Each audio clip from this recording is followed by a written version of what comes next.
the world. I am the one to beat. I consider myself to be God. And every single person is on their feet. We are about to absolutely light it up. Every time there's a trophy on the line, I'm way better than everyone else. One of the best we have ever seen. Your FC Pro Open champion.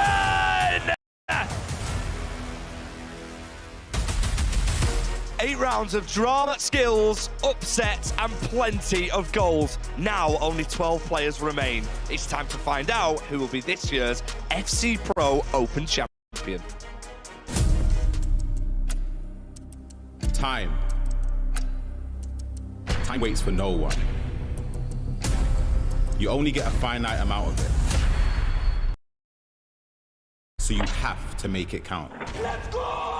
Every hour is a chance to do the impossible. We could be watching something special here. Every minute, a chance to rise. Anything's possible. Every second, a chance to make history. Here we go. This is their time. The drama doesn't stop here. To become immortal. Simply unbelievable. To become the FC Pro Open champion. Oh, wow! Do not count this man out. It's time to make it happen. One of the craziest games we have ever seen. The time is now. Do not take your eyes off this, people. Let's go. Hello and welcome to the FC Pro Open Finals. You can probably hear it. We've got a live audience here in London and a star-studded talent lineup to my left-hand side. Shorey, Brandon and Casey joining me in what is going to be a spectacular evening of FC action. 12 players remaining. How are you feeling? Oh, mate, absolutely buzzing. I mean, we've got a stupendous crowd right here. It's finals day. I'm on the edge of my seat already. And Brandon, of course, 12 players remaining. We're about to watch some of the most high-level FC around. Absolutely. I mean, look, we've got some of the best players in the world. Can Anders Vergaan make it to 3 finals in a row? I mean, he's got a trophy to defend, hasn't he? I mean, that's a good question, Casey. Can Anders Vergaan make it? Would you think he'll go all the way tonight? I mean, you're asking a prediction already. It's crazy. But I do think he could potentially do it. I would love an Anders versus Emry Yilmas final. I mean, how amazing would that be? And once again, you're seeing behind us the players walking in. Umut always looking as cool as ever. How nice is it to have a live audience with us here in London? Oh, it's huge. And I think it will be a big thing for the players as well. Some players will really ride off the crowd and use it to sort of, you know, get that last-minute goal or anything like that. So, like I said, I cannot wait for the action to unfold. Yeah, and also they're going to have the pleasure of listening to Brandon Smith with the trophy lift. The iconic voice is here for the final. Who are you backing? Do you need an answer? Have a guess. Yeah, we already know. He never changes. I just wanted to add on to that, what Shorey said. It's the first time ever as well that a live audience tonight are not walking home empty-handed because they're going to be getting what? The SBC winner, which the champion gets to decide their own SBC tonight. On top of that, 10 people are getting a team of the year. Are we included? I mean, FG has tried to put this forward. That was the first thing I tried when I arrived. I mean, you've already had Haaland. You'll be pleased to realise, I asked straight away if we'd get a team of the year. We're not allowed one. So 10 of the people in the audience are getting a team of the year today. And we are not. Casey, how's your team of the year look? Go on. I packed Jarzinho, but that is about it. She just said that's about it. We'll move on straight away. What did you have? No comment. We'll move on straight away to the bracket, shall we? This is how the state of play is at the moment. You'll notice there's few players already in the quarterfinals. They are the group winners. Shorey, matchups in the first round are looking spectacular. Well, they're looking absolutely sensational. I think there's obviously one there that's really sort of sticking out, Umut against Nicholas. I mean, that is a matchup that you wouldn't think either player is going to go home in the quarterfinals, but, you know, at one stage it was looking like Nicholas wasn't even going to make it through to this point, and had an amazing week last week, of course, to clutch up. What a game that is going to be, and of course, Levy is waiting for them in the quarterfinals. The top 8, Brandon, will be getting that all-important World Championship spot. Absolutely. This is the one thing that I love about this format, is because you win one game, your season changes. You will qualify for the biggest tournament of the year in January. I mean, we know already July is when the World Championships. You can make your life so much easier by winning one game, but it's going to be a difficult game, and I cannot wait for that Nicholas game. For me, that's my favourite of the round. Oh, I don't know how to call this tonight. Listen, without further ado, let's bring our finalists onto the stage. I'm sure the live audience are going to make loads of noise for them. First up, he needs no introduction, the reigning FC Pro Open champion and recent E-Euros winner. Listen to that. Can he keep his title and go back-to-back? It's Team Falcons, Anders Vergaan. He came into the competition as an underdog, but showed he is not to be underestimated. It's Claremont Foot Esports' Yaskow. It's not his first time being on a big stage, and we're sure it won't be his last. Needing to show his experience today, please welcome Tuga. Next up, it's the two-time E-Champions League winner looking to get his E-Euros redemption today. It's Team Liquid's Emry Yilmas. He showcases experience at every stage of the tournament, from the last chance qualifier to the FC Pro Open finals. It's RB Leipzig's Umut.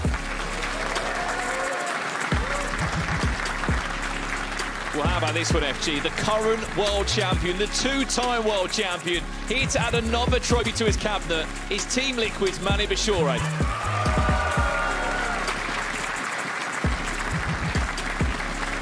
Next up, a man who is loved by the community. He topped Group C in dramatic fashion. Can he continue that form tonight? It's Danny Pitbull.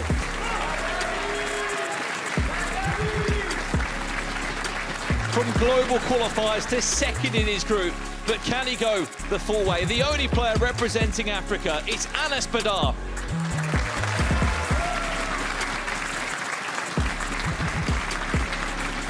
He showed his resilience last week in the FC Pro Open group stages, and he reminded everyone why he is ranked second in the world. It's Nicholas, 99 FC. Making his third appearance in the FC Pro Open finals. He didn't celebrate upon qualification because he wants to go one step further this time. It's Team Liquid's Levy.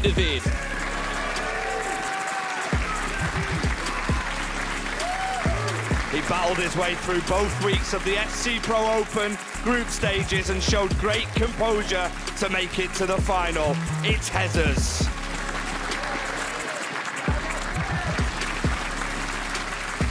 And finally, one of the newer competitors to the scene, but the highest goal scorer we have seen in his group. He's got something to prove. It's SC Freiburg's Nasada.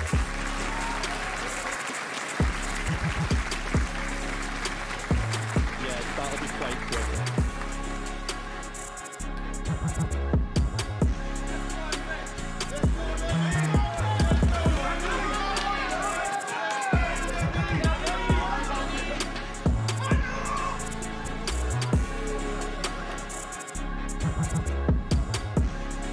Yes, we are finally here. The players are here. The crowd has arrived, but we will finally be finding out who will become our champion today. My name is Shells, and I'm joined by my good friend Harry, of course. Before we get into the action, we're going to look at the first item to maybe one of the SBCs I recommend you guys at home should be trying to complete. Harry, the item we're talking about today is Sophia Wilson. Talk to me. Well, Shells, as a wise man once tweeted, who said Wilson can't dance? I think I tweeted that.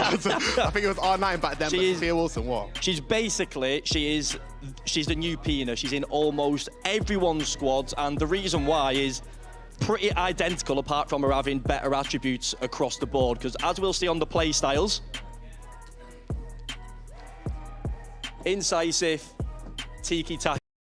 That's why Wilson was so used for the first few months, because a lot of people didn't have them. She did, and also shooting.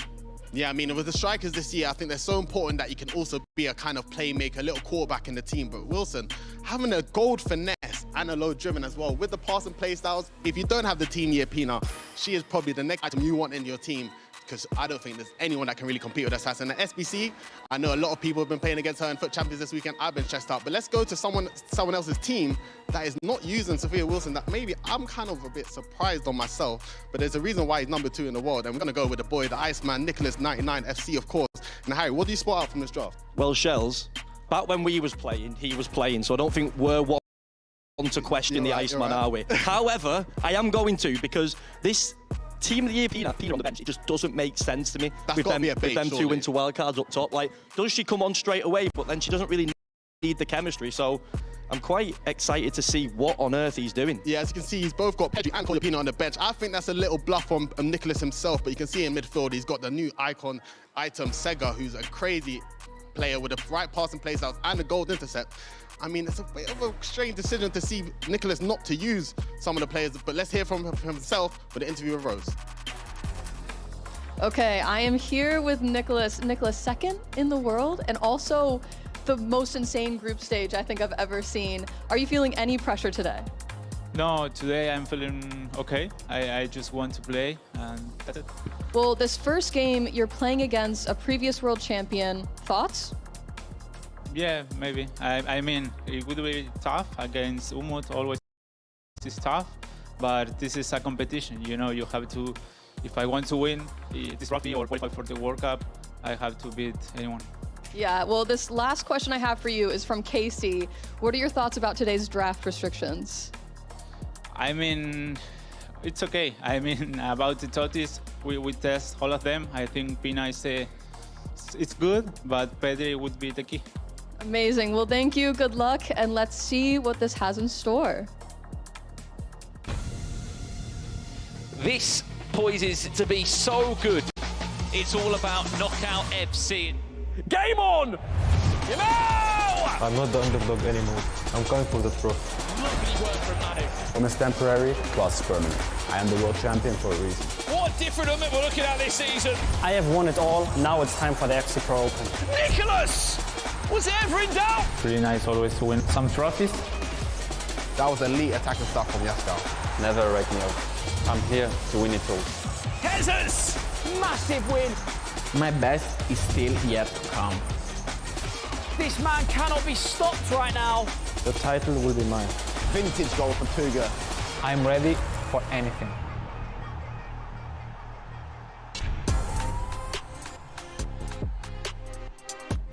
Well, here we go then. This is the big one, the big ticket of the season, the FC Pro Open Finals. We're back in London with a live audience. Last year, it was Anders Vergang's trophy. The year before that, it was PH In's trophy. Tonight, there's no Oberon. It was a runner-up last year. There's no PH In, but there is Anders Vergang. And can he make it 3 years back-to-back in a row? Of course, we've got Case and Harry alongside me for our first game of the day. Predictions, I mean, early doors. I personally think this is Anders Vergang's tournament. Just the whole tournament. Yeah, I've already done the hashtag house vlog and said my new best mate, Anders Vergang, to win it, so I'm going to stick with that. You best mate now, confirmed, yeah? Like that. You're on the right path this time, yeah? Perfect. Case? I already said I want an Anders versus Emry final, and so I feel like it would be bad to go against Anders at this point. He's just too good. The group stage is absolutely insane. I could see potentially, you said, Emry Yilmas against Anders Vergang as a potential final. As we said, there is so much on the line today, including $100,000. By the way, Nicholas or Anders Vergang could be the first player to bag $1 million. So, welcome to the second matchup that is going in parallel to the mainstream, and we are watching one of the best duels in esports, in virtual football, and that is Umut against Nicholas. Those of you who've been in the scene in 2022 might remember the famous World Cup final in between Umut and Nicholas. Two of the most consistent players over the past years. They've been competing for quite some time. Umut made a dramatic finish to be part of this final part of the tournament. Nicholas is known for his incredible skill, incredible consistency. And now they fight for a spot in the next round of this tournament. A step closer to the trophy that Anders Vergang, former teammate of Umut, has won in the past years, we've heard. And I'm very excited to see how they will use their drafts, their playstyles, to make it over the line and to meet up with one of the 4 guys already awaiting them in the next round. It's gonna be a tough match, I guess. But usually a match with a lot of goals. And we kick it off. Umut in the white dress from left to right. And he loses the ball immediately by running out of field. And for all of you in the chat, please comment who you think will win this first matchup that we see. Is it Umut? Is it Nicholas? Nicholas with the first approach on goal.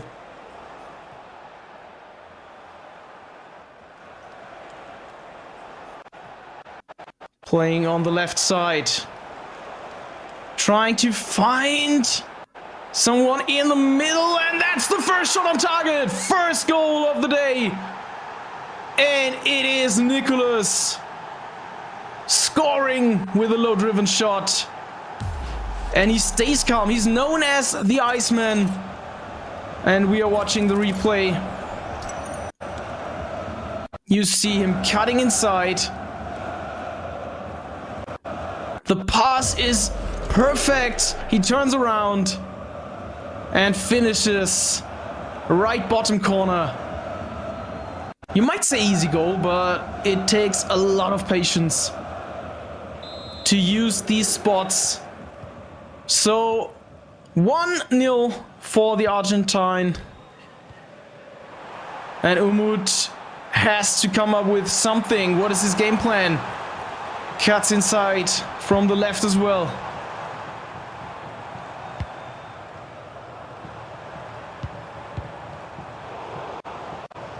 Nice defending from Nicholas.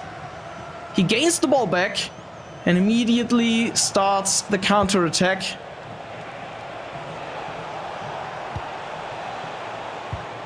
That's maybe his second shot, but Umut defends well. Plays it with Vitinha and Bellingham. Schilling, of course, we've seen her used at the E-Euro as well.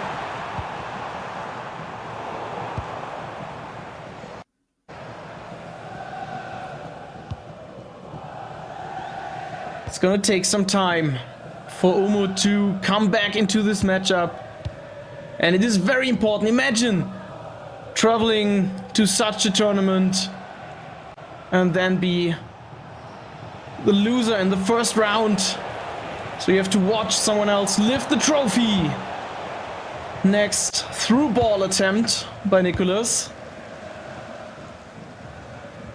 And we can see who awaits the winner of this matchup. It's Anders Vorgang, Levy de Weert, Emry Yilmas and Danny Pitbull. These four top the group during the tournament and now reside in a very relaxed spot, already qualified for the round of the final 8 in this tournament. You can also see on the bottom all the standings, so keep an eye on that. Manu Bachora already up 2 goals. And we still await a second goal. Nicholas once more.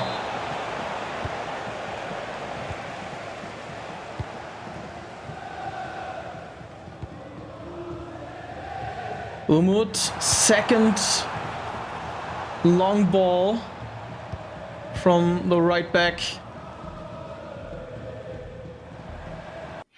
Setting up his attack, and it's quite complicated to break down the defense of a well-experienced player like Nicholas. One of the consistent players this game has ever seen.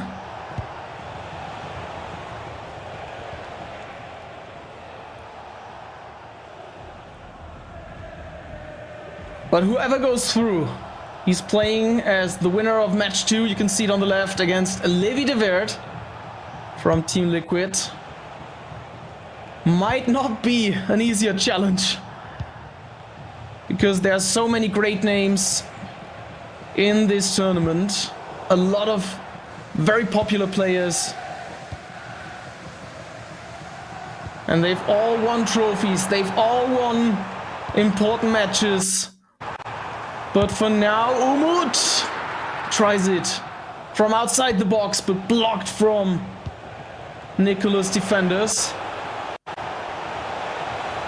Needs to get a tackle in. Umut, oh, that is easy. That is too easy. And with a great portion of luck, Umut can make it into a counter-attack. This is the shot, and it's a penalty. Penalty given for Umut. But doesn't seem as there are further consequences, and Nicholas saves it. The German does not score.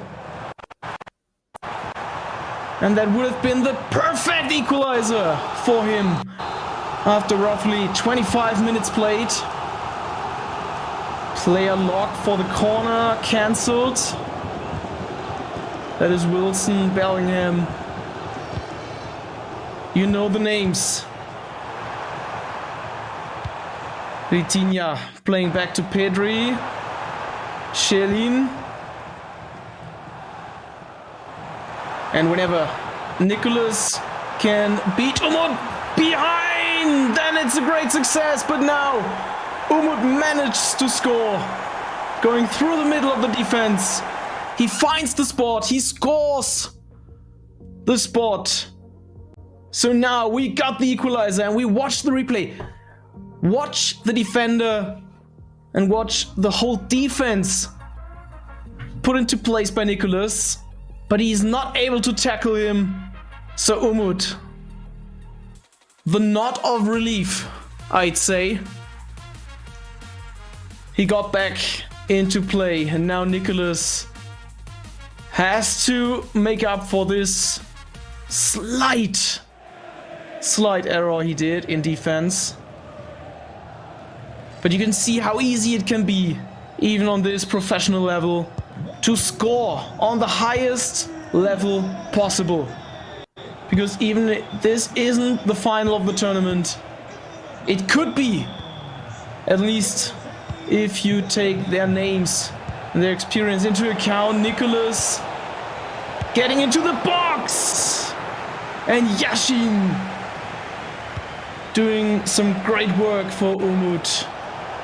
In between the sticks, covering up for him.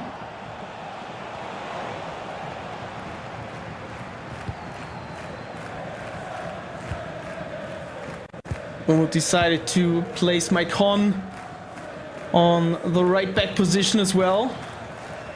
Nice little left stick dribbling. He sends Wilson up front. Tries to play his famous through balls. They are always one of the best tools to create some space and some depth into the field. Uses the player lock to get Wilson into play. Shelin on the left, going inside the box, and it's 2-1. Umut turned the game and now is up front. Important goal for the German. He did score with a beautiful run. Takes Wilson out with a player lock. Sees Shelin running because he's center. And then, although it's not the best angle, he scores with Shelin's left foot. And he knows, I'm in this game, I can win it. Although I first conceded the goal against Nicholas.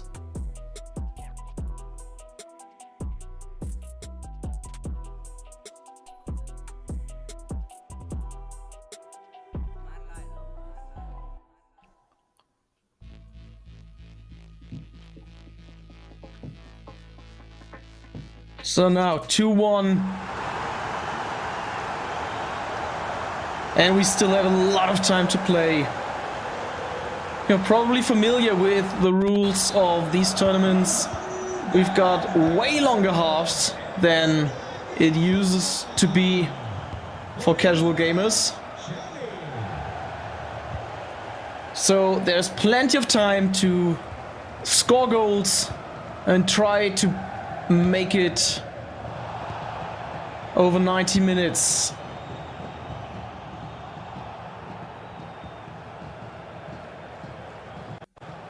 Umut stays calm with Vitinha, turns around several times, trying to find the next opportunity. Played back with a player lock. Now Pedri!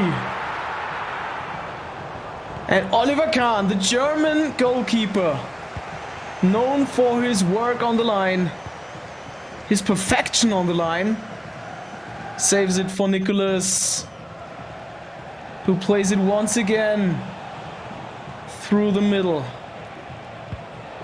He also uses Pedri with the passing play styles. They are so important. Everyone mentions them. You need to have at least the silver play styles to make passes more accurate, faster, and in total better. Next approach with Pina.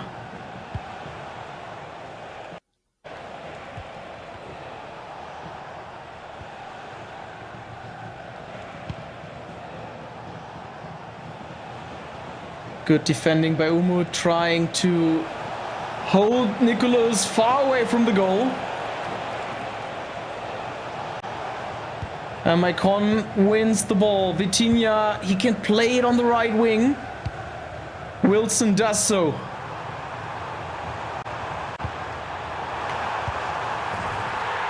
And it's 3-1. Once again, Umut scores.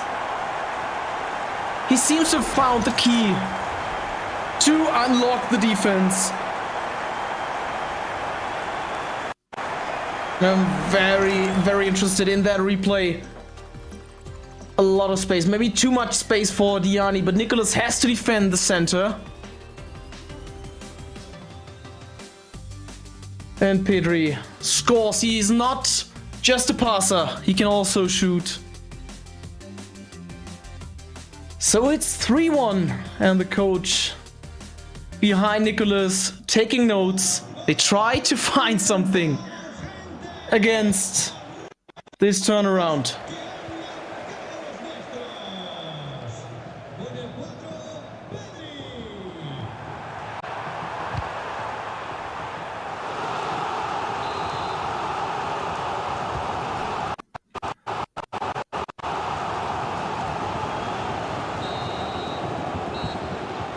Very interesting first half that we've seen. Early goal by Nicholas, but since then haven't seen that much of him. Whereas Umut played quite well, but had to take some time before he scored his first and then added 2 more.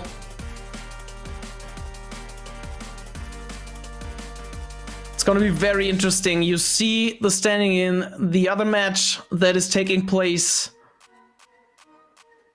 which is Manu Bachore against Anas, and we'll have later Jasko against Hezers and Nasara against Tuga. So 2 more matches coming up afterwards, but now second half is underway.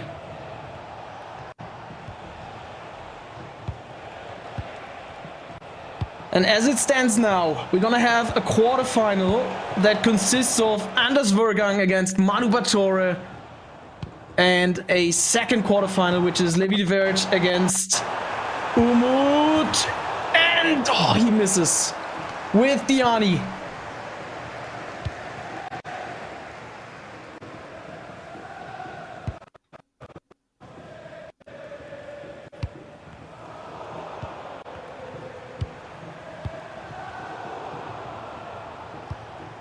Manu Bachore makes it 3-1. Similar to this matchup. Pacho.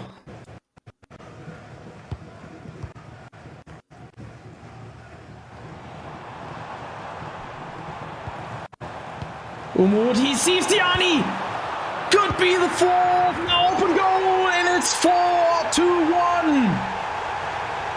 Umut makes it a comfortable advantage in this first match that we cover.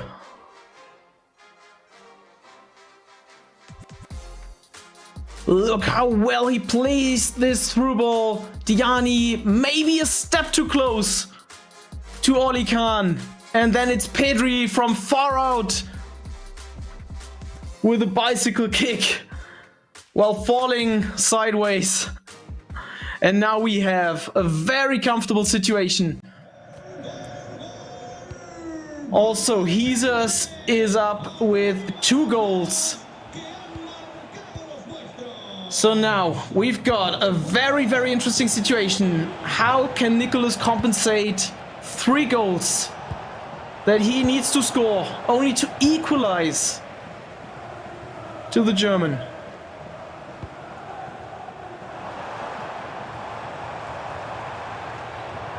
Those through balls, they could be the deciding tool. Sherlin in the box once again. He can pass, he can shoot. It's 5-1. Now he's rolling. Umut. He shows incredible work in front of goal. But he seems still nervous, yet a little relieved, as he knows who he's playing against. But that was great. That was a very, very, very good chance.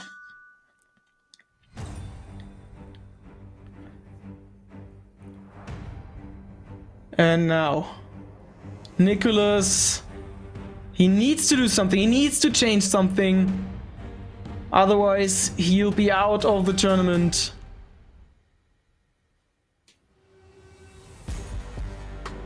With no chance to put his fingers on the trophy. So, quick changes. Maybe taking a breath. But Umut, he gained his confidence back after conceding. Also uses the manual passing system. Can be helpful if you know how to use it.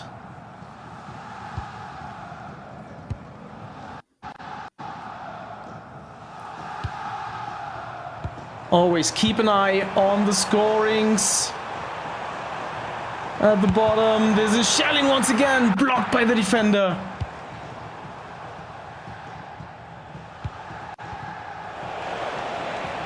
But now Pedri could be the deciding factor in all of these matchups. We've seen him scoring. We know what he's capable of doing, and especially with the play styles he has. He's so important for every team. Player lock to Pedri. Of course, Sherlin cutting inside from the left. And the pass back for a rather sweaty goal is denied. This time we see no player lock for the corner. Different type of corner tactic. Bellingham on the right.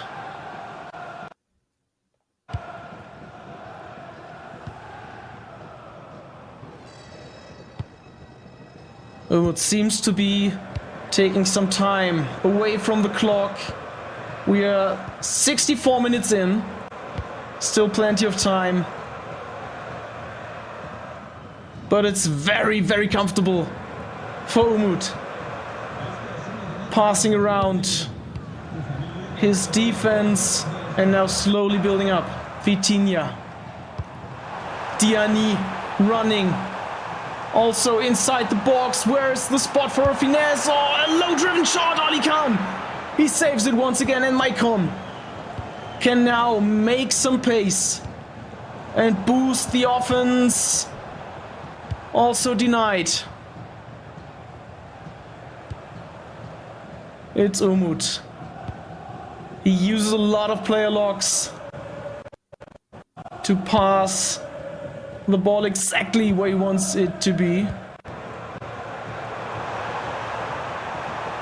Bellingham. Position for a cross, for a pass. Militao rushes in and defends, and we can see a little bit of the team tactics view. So we see a 4-5-1 from Umut. One of the tactics and the formations we've heard a lot about this year, and this especially this season. And keep an eye on the scoring. It's not that close as it is between Manu Bachor and Anas. Also, Hezers making it 4-1 against Jasko.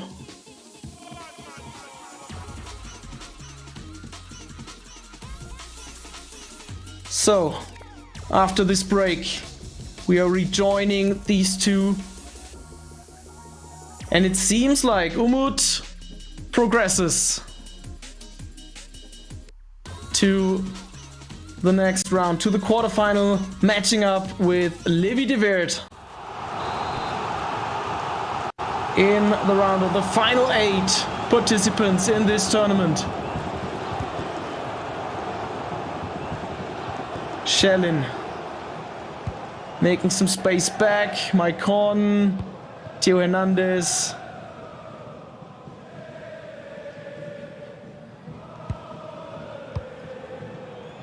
So it seems to be the match plan for the RB Leipzig player to take the time away, to make it slow, use a lot of time to build up and score if possible, but not necessarily.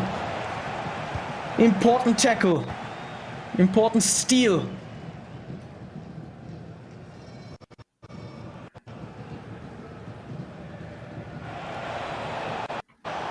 But also for Nicholas, he uses the player lock, but immediately switches off, and this is at least a little hope for Nicholas, making it 2-5, so 3 goals still that he has to score to equalize.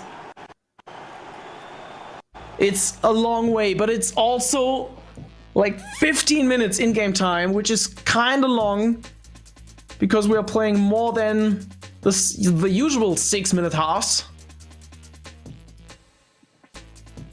So he's got some time, he can do something, but he needs to take all his focus, all his concentration into these final minutes of crunch time.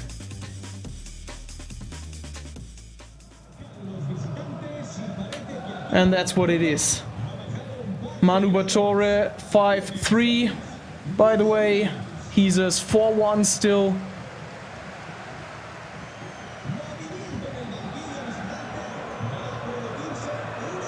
Now it's Maicon. Might be a spot on the right wing. You can see the runs that Umut tries to trigger. Diani.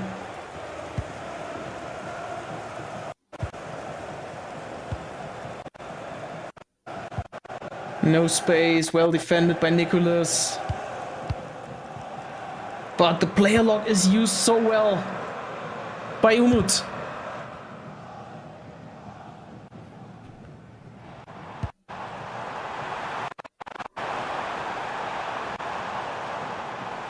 Shellin, and we are reaching the final 10 minutes of this match.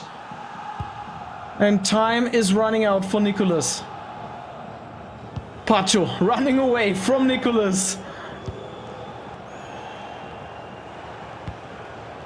But it develops into a quick counter-attack in the middle. Wilson isn't passed to. Nicholas tries to defend everything to make some pressure on the ball, but it's very difficult for him because Umut passes the ball always in such a precise way that it feels impossible to get it. And then he comes up with an idea for an attack.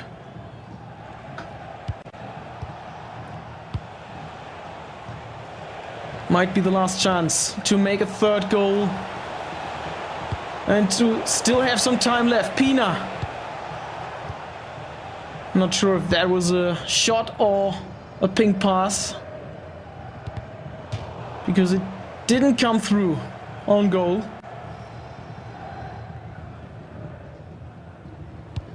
Five more minutes. Of course, there will be a little extra time, but just a little. It won't help Nicholas. We're scoring. Lucky ball that went through.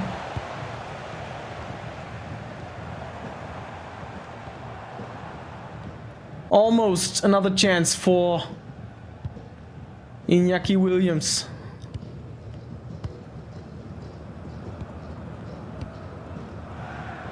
Pacho, Theo, and now Umut just tries to stay calm, keep the ball in possession. And this might be it. It won't be the time for Nicholas. He can always score another, but it won't help him to do anything about the result. Yashin saves one more.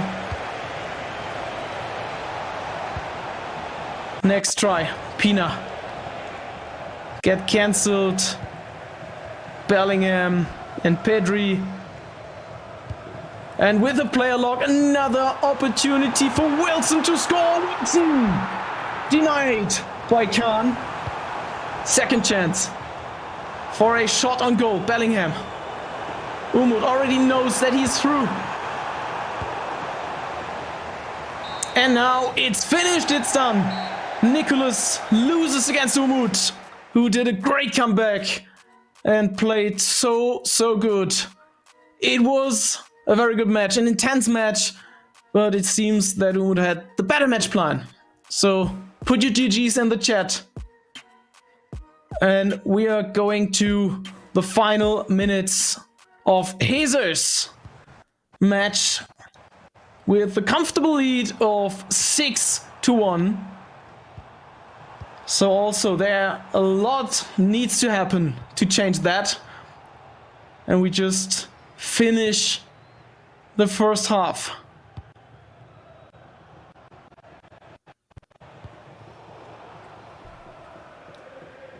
You can see the graphics. Umut against Nicholas is finished. And result 5-2. We've just watched. But Anas still has a chance to make the equalizer against Manu Bachore. And we watch Hezers trying to score, and the ball is out of play. 2 minutes of added time. And so many players in the draft are familiar.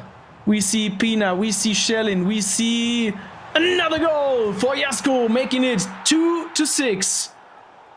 And maybe this gives him a little hope, at least, to do something in the second half.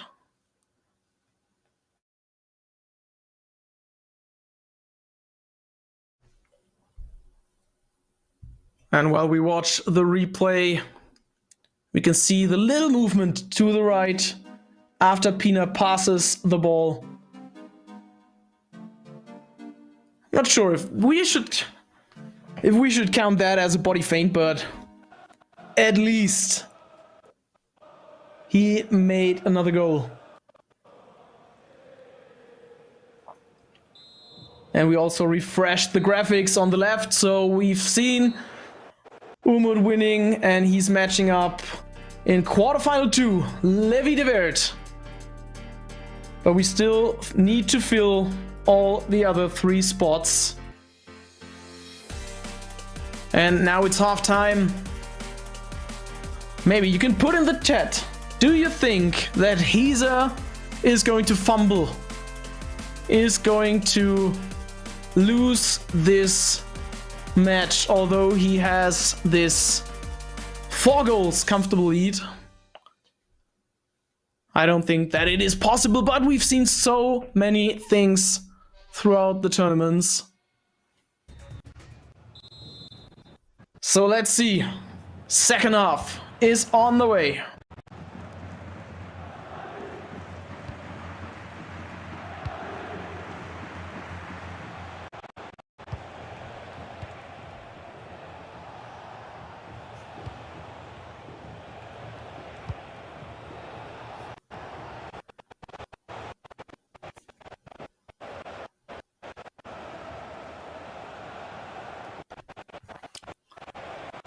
And you can see that Manu Bachore is in white now, so this game is finished. It got very close, it seems. So we've got Anders Vergang against Manu Bachore. Also, very interesting matchup for the first quarterfinal. Now it's Wilson for Jasko!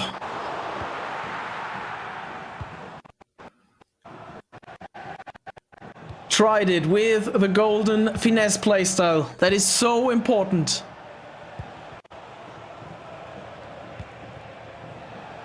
Hezers on the other side. With Pina. And Lamine Yamal. The Barca connection.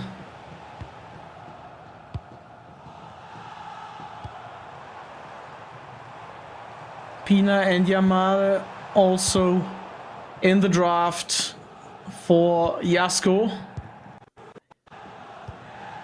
As it seems.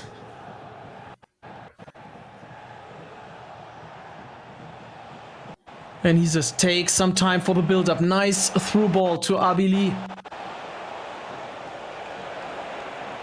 Cuts back and then there needs to be the pass to the middle.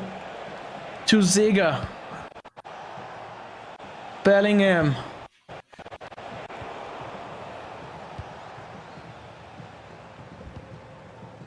It's a lot of back and forth.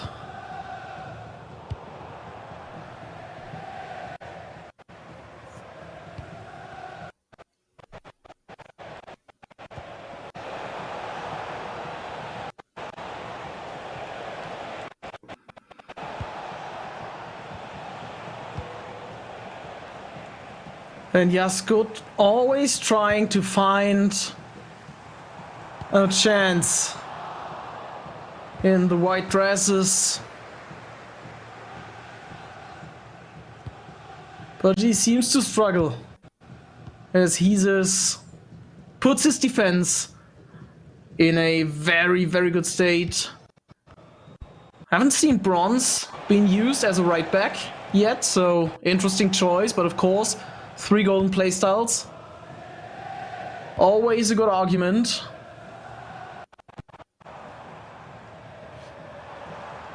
He's got a point, or he may have a point there. We'll see throughout the tournament.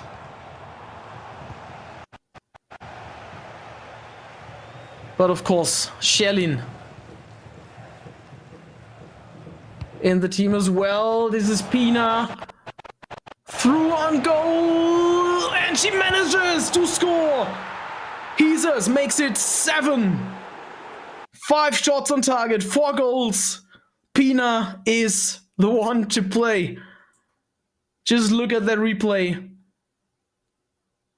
He passes the ball to Bellingham. Straight over to Pina with the first touch. And then it's Pacho against Pina.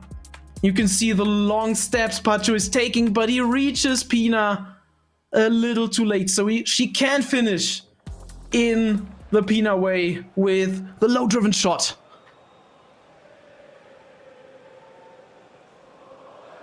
Again, it's 5 goals. It's a 5-goal lead. In Weekend League, you might say, still possible. But on this level, it is very, very difficult to score 5 and not concede while you are scoring. Because you have to open up, you have to risk more. And these players, all of them, they are perfectly trained to score if you let them.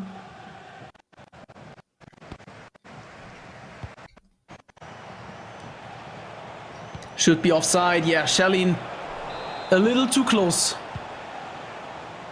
to goal. Also, Hezers tries to take some time from the clock. Plays it smart, plays it slow. Also cancels the run. Not to get the offside, because that is very important at the moment. Because Jasko did request a pause. Very interesting to see. Because a pause means you can change your tactic, you can change your formation, you can change the players you're using. So it might be good to take as much time as possible before your opponent can switch anything. Wilson onto Pina. This is Lamine Yamal, but no way through the defense of the Italian Hezers, who might be in the position to counter with Sega from center midfield with a lob. Whew, that was close. Great chance for Hezers. The composure is incredible. And Donnarumma saves Hezers, of course. The Italian has an Italian goalkeeper.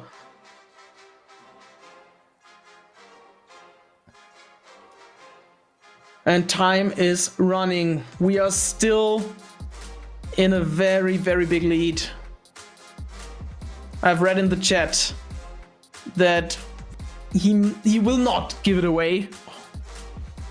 And it doesn't seem he could. Plays very calmly, very concentrated, very focused. And match 4, as you can see, is underway as well. Nasada, the guy playing for Freiburg, making his debut season on the big stage. Scored his first goal and is leading now against Tuga, which is very interesting. It's a clash probably of generations, with Tuga being one of the very well-known players in the tournament, in the scene, and Nasada being one of the ones to watch, especially lately.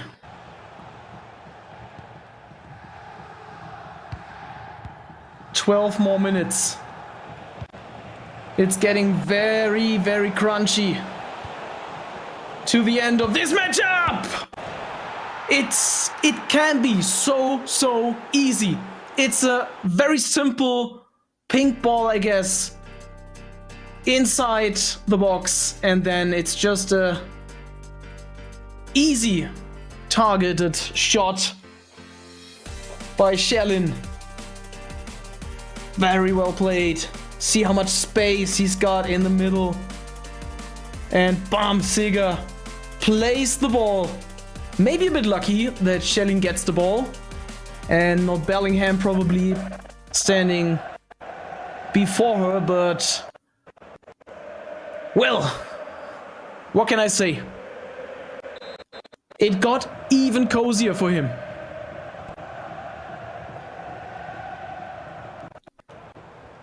The Italian now 6 goals in the lead. He can lean back, doesn't need to score another, but he might! Now it's 9-2. He might be in a position where he can make it 10 goals in this first round, gaining confidence for the upcoming round against Emry Yilmas, who is a high performer in the scene and has been for the past years. So it's getting always better in terms of potential, in terms of skill, in terms of even maybe the nerves. Who's got the nerves for the next round? For this match, it's clear it's Hezers. But he might concede another with Neto. That was an interesting shot. Got deflected. And Lucy Bronze, the right back, initiating the first pass. Pina with another chance. Pina with a Trivella. That is very, very good gameplay. So we haven't seen the start of the match. We've just jumped in at about halftime, but it seems like Hezers had him under his control. And with this nice through ball, you did also see the icon, pinging up the golden through ball playstyle, which is also gaining importance for this through ball to Pina. And the defense rushing out, but rushing too far. So Pina is off. And now we've got 10-2. And Jasko got these final minutes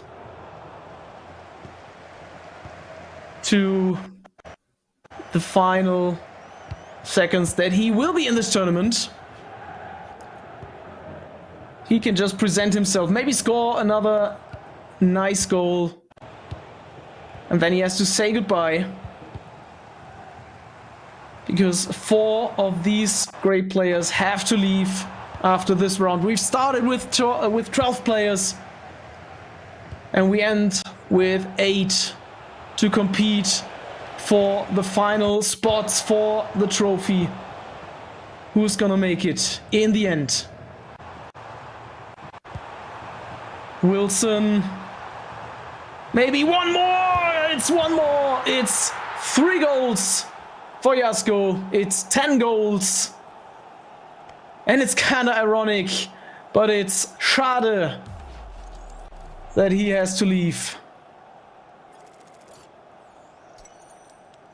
Great goal by the pacey German. But it's just a little cosmetic.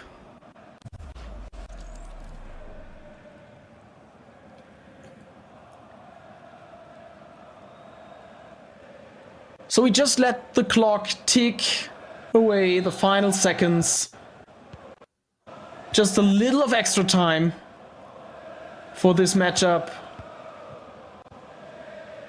And then we're gonna see what's next for the upcoming rounds, what the main stream is analyzing about these matchups. I'm very interested to see that.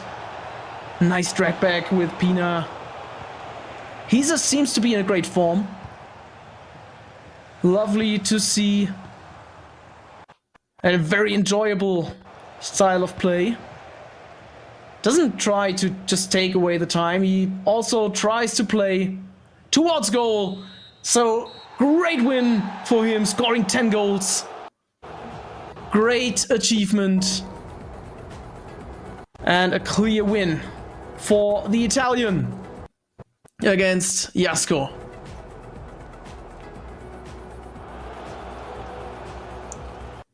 So, I'll just send you back to the mainstream and we'll be back for the next round of matches as soon as they get kicked off. The carnage, the shenanigans, you call it, in the standings. It was ridiculous. And I went to spoke to Hezers after. I went, how do you feel after that? He went, I was a little bit nervous. He's got such a good personality. I feel like it's really easy to come into a next stage when you could have easily gone out. You already come in with that freedom because you feel like you just could have not been there. Also, you can have, we always say this, but you can have the best group play ever, Case. This is just knockout football. This is knockout FC. It doesn't matter to a degree. You scored 120 goals in the group stages. It's just one game. Yeah, you don't have time to warm up. Your head has to instantly be in the game, focus on time, but it's not a group stage. You don't have all day. You have one opportunity here. If you lose, you're out. Right. We are seeing a little advanced defending at the end then. That's something people watching have got to implement in the game, because that was the only reason the Sada didn't score then. Well, speaking of the advanced defending, Sol Campbell maybe is a potential one of those players. If the SBC is that, there you go, Campbell. They pretty much always give him Bruiser Plus, don't they? So you get slide tackle plus. Can we have that in? Yeah. It is slide, actually. Anyone but Campbell. Hang on, Tuga, can you squeeze it in? No! Is that Tom Lee's burner? I'm going to agree with Harry and go for Kenny Dalglish. What a ball that is, Williams! Oh, he saved it with his head! Donnarumma just doing enough to tip it around the post. You don't see many of them saves on this game from finesses.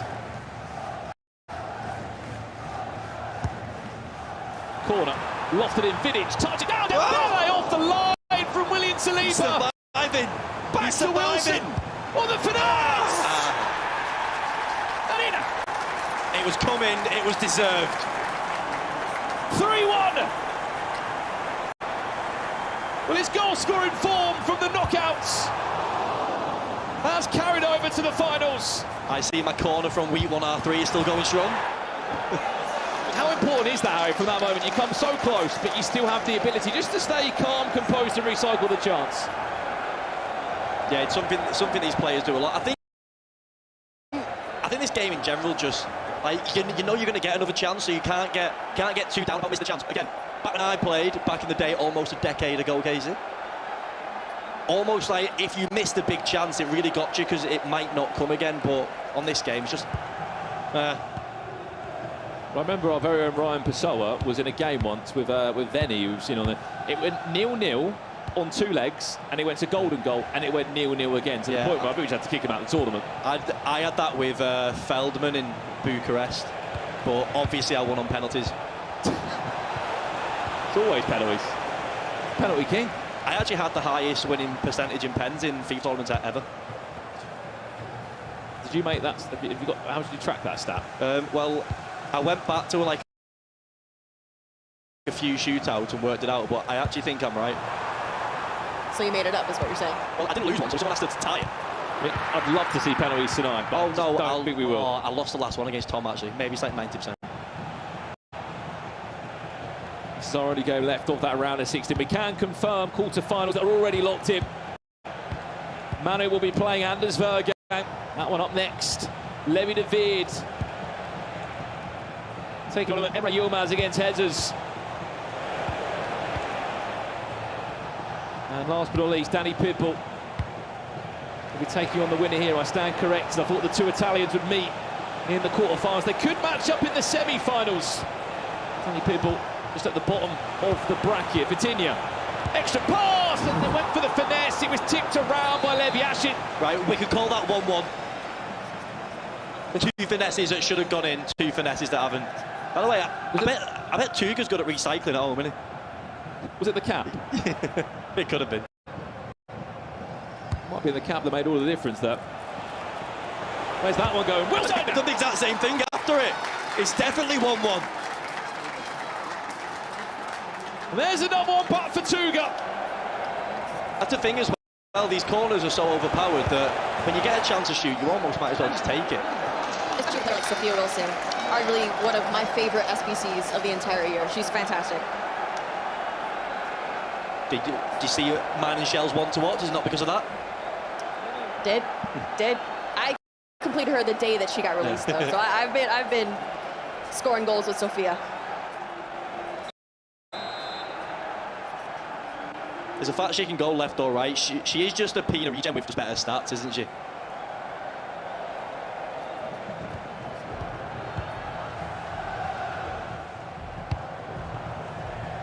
As we approach half-time, this is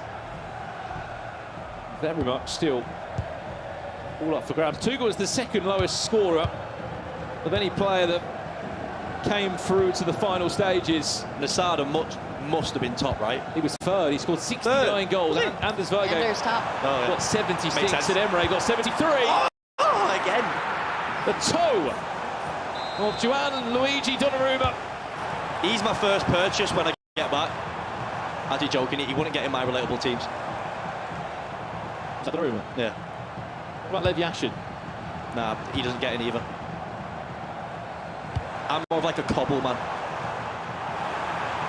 Here's Peter, and we're going to play the corner. Yes, we are. We've played the 2 minutes. We played over the 2 minutes.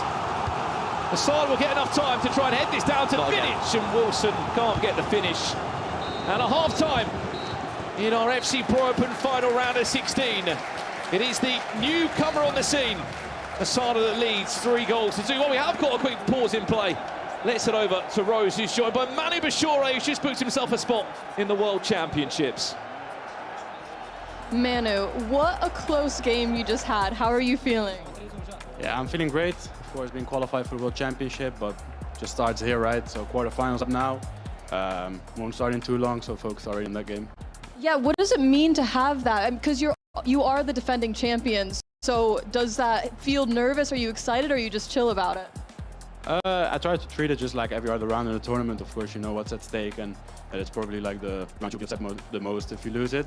But you try to be chill around it. Yeah, you have to try. But in the end, I was stressed. I'm not gonna lie. Yeah, well, the next game is pretty big against Anders Vergang.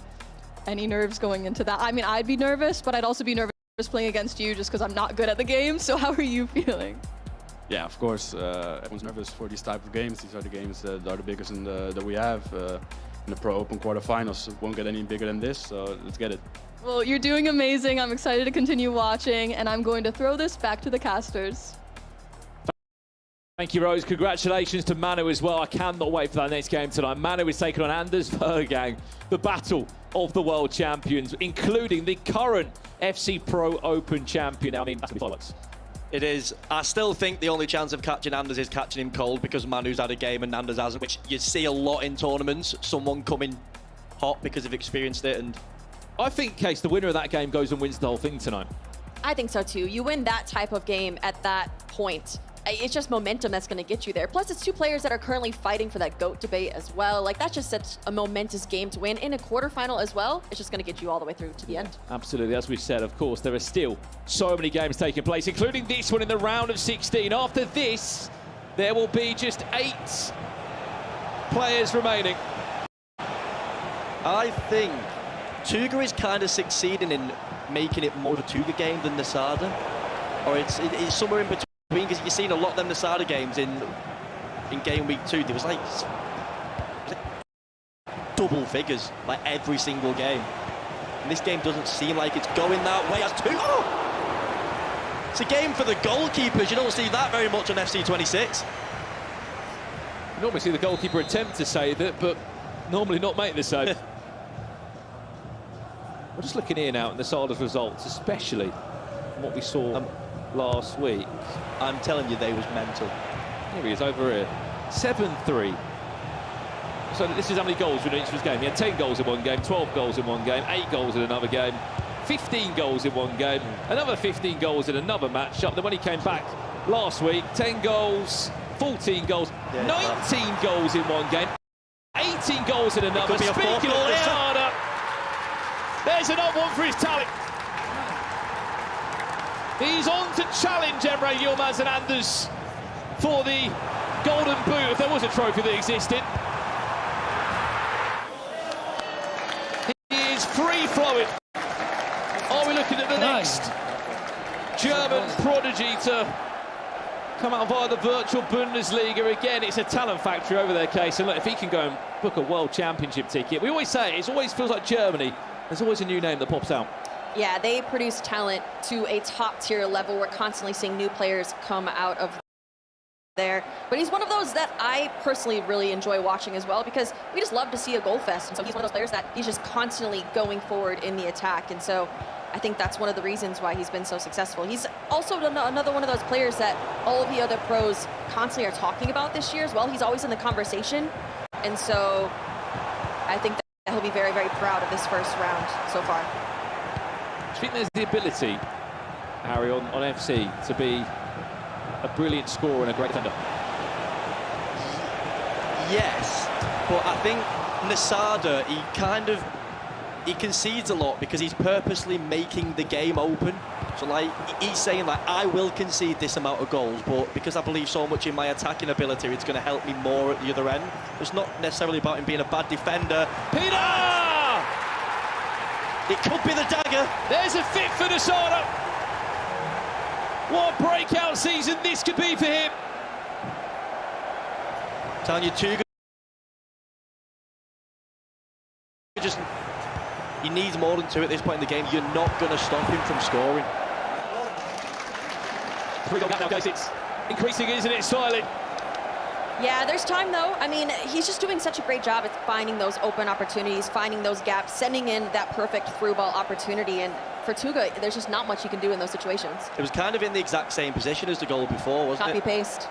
On his right centre-back. And as Tuga doesn't like opening himself up and making his team vulnerable, but he's going to have to do it now. And I think Nasada will just keep finding them through balls and put it to bed.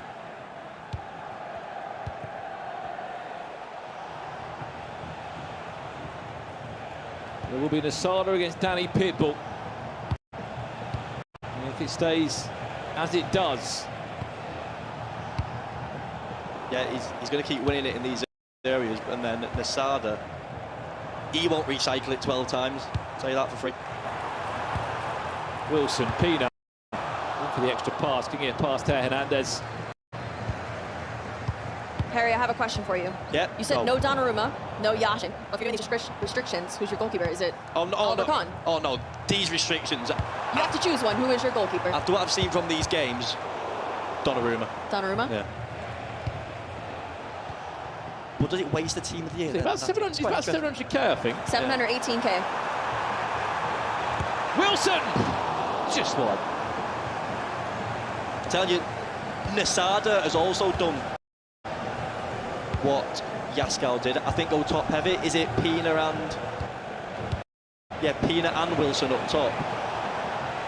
He's going to have to take this chance. Killing, there's the ball rolls, there's the finesse. I tell you what, Levy and Donnarumma. Casey, they're having a brilliant show off.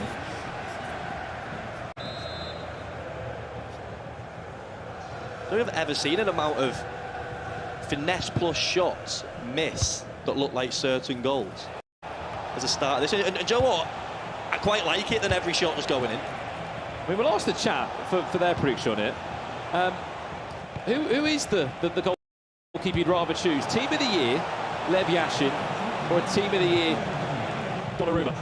Oh! We'll get a poll going in the chat. You let us know at home as we'll look back on that chance again. That's always a guaranteed goal, you'd like to think. I think both them finesse shots, to be honest, looks like it's Tuga's fault. It looks like it's nerves creeping in. One of them, because obviously he's got precision shooting on, one of them's gone too central, and the other one, he's absolutely shanked it to the corner flag. I think he can only be looking at himself here. I don't want to hype out too much, but yesterday I actually got Donnarumma and Levy Yashin in the same pack. Must be nice. Must be nice. My first team of the year. Slight problem. Who do I play, Harry? Who do I play? Is that because you're commentating on the broadcast? Have you got the Ryan Pessoa look? No, because it was probably about my 100th pack that I opened that one did appear. But yeah, I did get one. Who should I play? After these performances, I mean, YouTube, Twitch, Jay, you can help me as well. Yashin, it opens up the rest of your team, more chemistry. You can get different variations of players in. You're not stuck to your Italian Premier League. It was actually tradable as well. Maybe sell them both. Oh, tradable.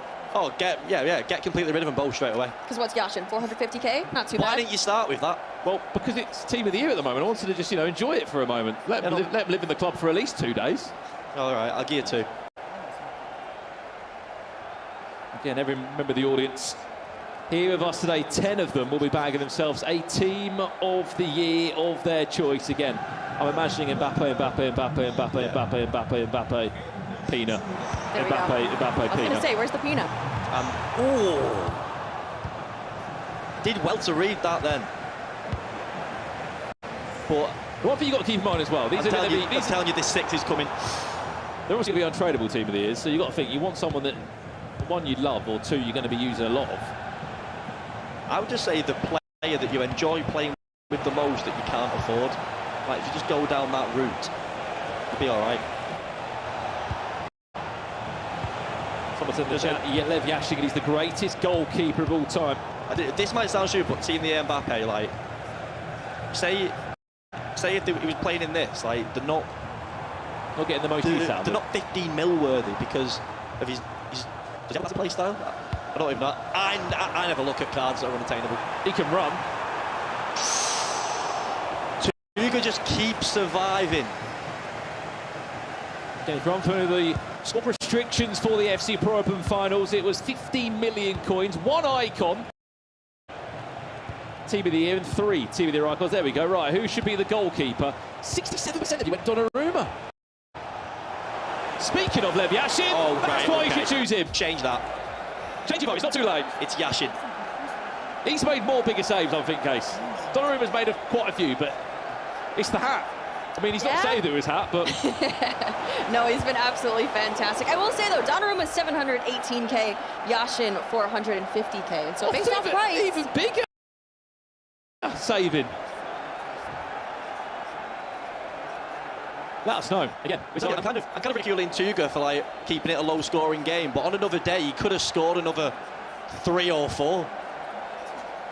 He's just been that good. I've never seen a keeper play that well across this whole FC FC Pro Open. Not on this patch, not on this patch. Ridiculous. And again, under 500k. Only 3 people have gone for that Team of the Year icon. Are they currently in team talks? What's going on? I'm trying to get a look at Tuga's screen. I don't know if he was looking at a replay or something. We can just see behind us. I know that quite a lot of players do that these days. The coach of Nasada is obviously barking in some orders to Nasada. He knows what is on the line here. Locked in. World Championship spot on the line. 20 minutes left. I mean, look, how are you playing this one out, Harry? You know you're so close to won a quarter-final spot and the extra 7.5k that comes. But bigger than that. We've got to see after this game the amount of shots that Tuga has had. He could have scored 7 on another day. This is wild. That's the point. I mean, you're 20 minutes away from a World Championship ticket. You've got a 3-goal gap. How will you see this one out? Score again? Yeah, I mean, no matter what we say, Nasada is going to try and score again. It's in his DNA. He might get lost in the waves back in the day. That's a throwback. That's a throwback. Just literally, no matter what, keep going forward, keep attacking. He's got to be thinking about it now, though, Casey, isn't he? He's so close to a World Championship spot. But I don't know if he knows how to pull back. I think that constant attacking is just what he knows that he's good at. And so having to pull back really does change your mindset. And so this is just how he needs to do it. It's a no-mercy situation. Doesn't matter how many he's up, he's just going to continue to play his own game, which is attacking football. Nasada is basically what Tom Stokes thinks he is.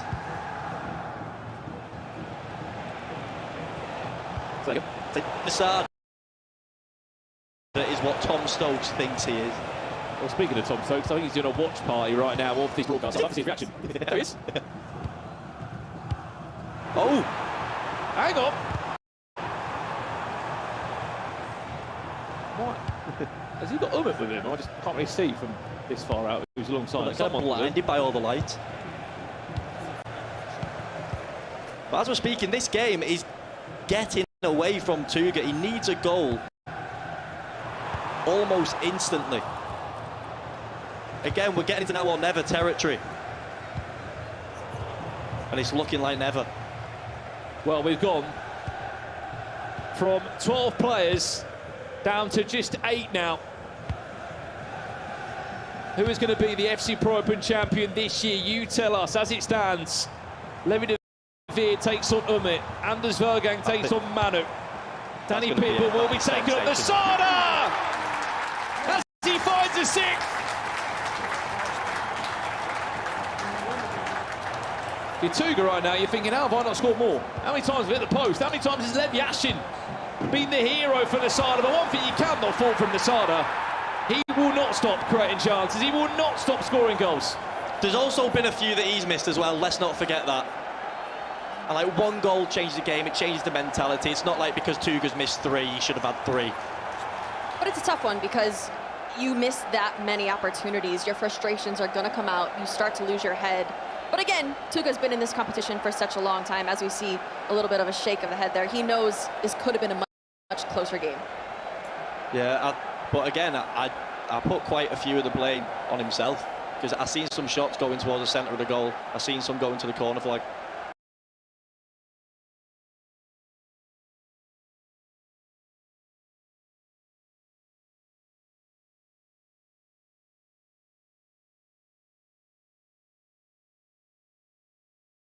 To a 10-3 thrashing from Hezers.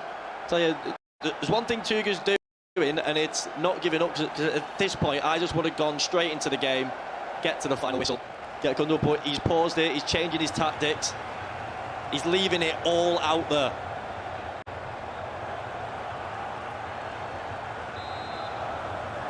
Such a hard game to lose, though. You could even argue it's one of the worst games to lose in the whole competition. There is a season-defining moment with a win here. Yeah, nah, it's definitely the worst point to lose. Wilson! He tries to get something on it, didn't he, Levy? He got leg on it. Almost, Casey. Almost.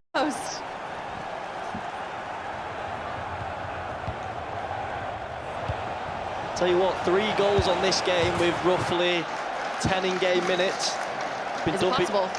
It's definitely possible. You've definitely seen people score 3 in 10 minutes, but I think the worry would be, I think the starter just gets another. I think you're needing to score 4. Could be 3 goals in the last few minutes. I think there's going to be a lot of pauses if Tuga gets another. I think these last in-game 10 minutes could be one of the longest 10 minutes that we've seen.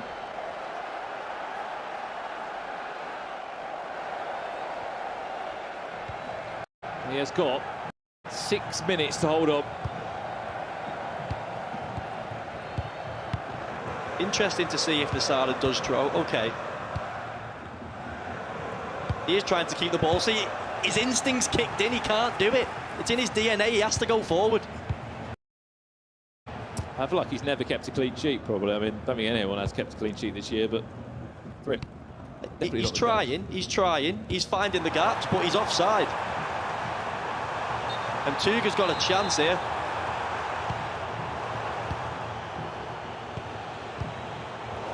Well, Masada, he made his claim to fame last year in the virtual Bundesliga. He got himself a top 8 quarter-final run there, losing to the hands of Levy, who went on to become the German champion then. 12 months on, not even that. He's on his way to a world championship. I tell you what, Donnarumma and Levy should have been unbelievable. That is the story of this game, isn't it? Can't even give him his crowning moment. And he's not far away from that crowning moment, is he? Added time of 3 minutes. Do you know what, Brandon? Don't sell Donnarumma or Yashin, just keep them both. Just keep them both. Just rotate them game by game. Play 45 minutes each. Oh, that's lovely. Nico Williams has got the legs there. Scoot move inside against Pancho. He's just having fun with it now. Congratulations, Nasada. You, my friends, are off to the World Championships. And he knows more than anyone exactly what that means to him. He was so close in group play just last week, but now he is confirmed. He is there amongst the best 32 in the world. Yeah, and it's not going to stop there. We're going to see more goals from him. And I'm telling you, I wouldn't back against him getting to the final. You think he beats Danny Pitbull? He scores goals, doesn't he? I think he might. I'm going to go out on the limb and say, yeah, my 4 predictions so far right. I'm going for a clean sweep. If he brings his mate Lev Yashin with him, he might have a chance. No one's doing anything against him with that keeper, with his scoring power. Well, there we have it, full time. Nasada into the quarterfinals. And eliminated is Tuga from the FC Pro Open.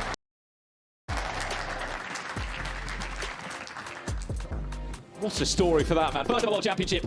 And looming on next is that man, the current FC Pro Open champion. He takes to the stage with the man who's just behind him, Manny Bashore. And he's up next.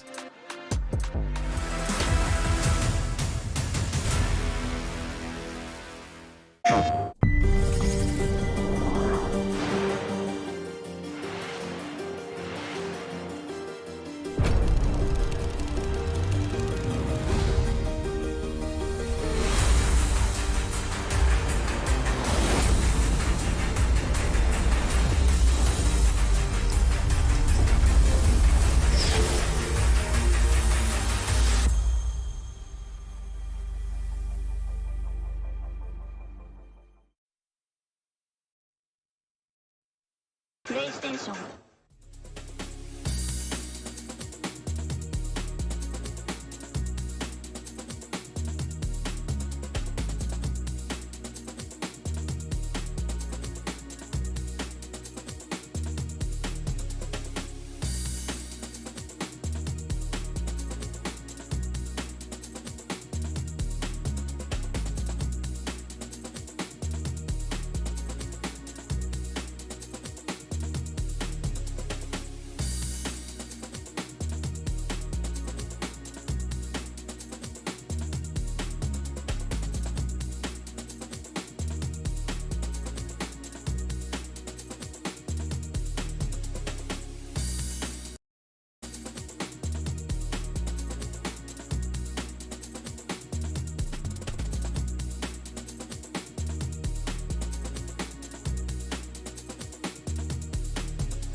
Join in on the action of the FC Pro Open broadcast at Twitch or YouTube/EA Sports FC Pro to earn your viewership rewards.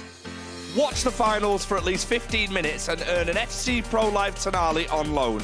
Watch 30 minutes and you can claim an 84 x 5. Watch an hour and you can get an 85 x 3 pack.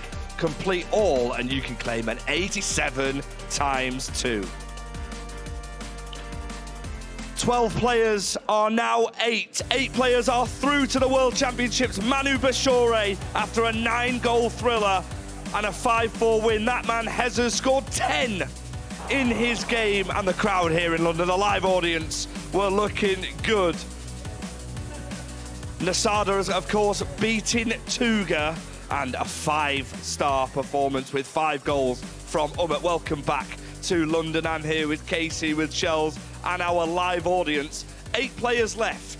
We've already lost 4 of them, but more importantly, we have our 8 players for the World Championships. Absolutely. It's a tough time to lose because all 4 guys that are going home are not booking their tickets to the World Championships because you're pretty much giving yourself a break for the rest of the season. You've booked your ticket, and we know who they are now. We're going to see all of them this summer in the World Championship. We are, and we cannot wait for the World Championships in the summer, but there's still a lot to do here. In particular, this man, Manu Bashore, is through after a 9-goal thriller to set up a game, Shells, against Anders Verga. I mean, yeah, what a matchup that is. You got the 2-time world champion against, I guess, the #1 player that we might have ever seen. That's how good Anders has been. But Manu Bashore playing against Anas Badir, of course, I guess the rookie of the tournament of the groups, I would say, someone that no one really expected him to shine through. But Manu Bashore winning the game here, I think once you mentioned before, clinching that World Cup spot, will take that pressure off himself and he'll be looking to win it all. Yeah, absolutely. He will be looking to win it all. And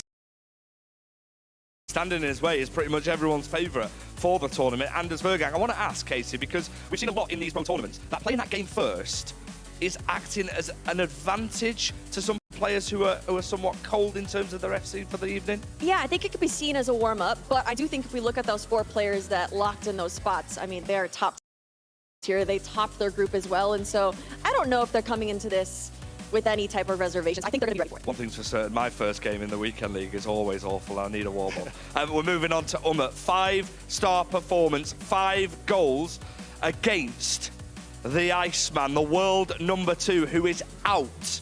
What a performance by Umut. I mean, I think Umut was one of the players that made it through the Last Chance qualifier all the way back in Atlanta. Umut was one of the players that made it through the Last Chance qualifier all the way back in Atlanta. So to see him still running all the way this going on, I mean, scoring 5 goals against Nicholas, one of the best defenders in FC. There's a reason why Umut finds a way every single time, and going forward, he's just so hard to stop. Look at the dribbling now. Look at the dribbling indeed, and we just mentioned the Last Chance qualifier. What an amazing format this tournament is, because it gives the opportunity for players who are not quite in the FC Pro Open a chance to be here, and he's now got a World Championship spot. That's the thing. Umut is one of those players, last couple of years, he's almost gotten to these steps, and now we're seeing kind of a different player. He's so calm. He's in there listening to his German rap. He's kind of bobbing his head. He's got a new celebration as well, and so he's feeling it. A bit of German rap. I mean, who would say no? Hezers, by the way, 10 goals for Hezers in his game. What a performance, what a statement, and a World Championship spot to go with it. Yeah, and I think what really surprised me with Hezers as well, he's one of them players going forward, he spams a lot of through balls, likes to send everyone running.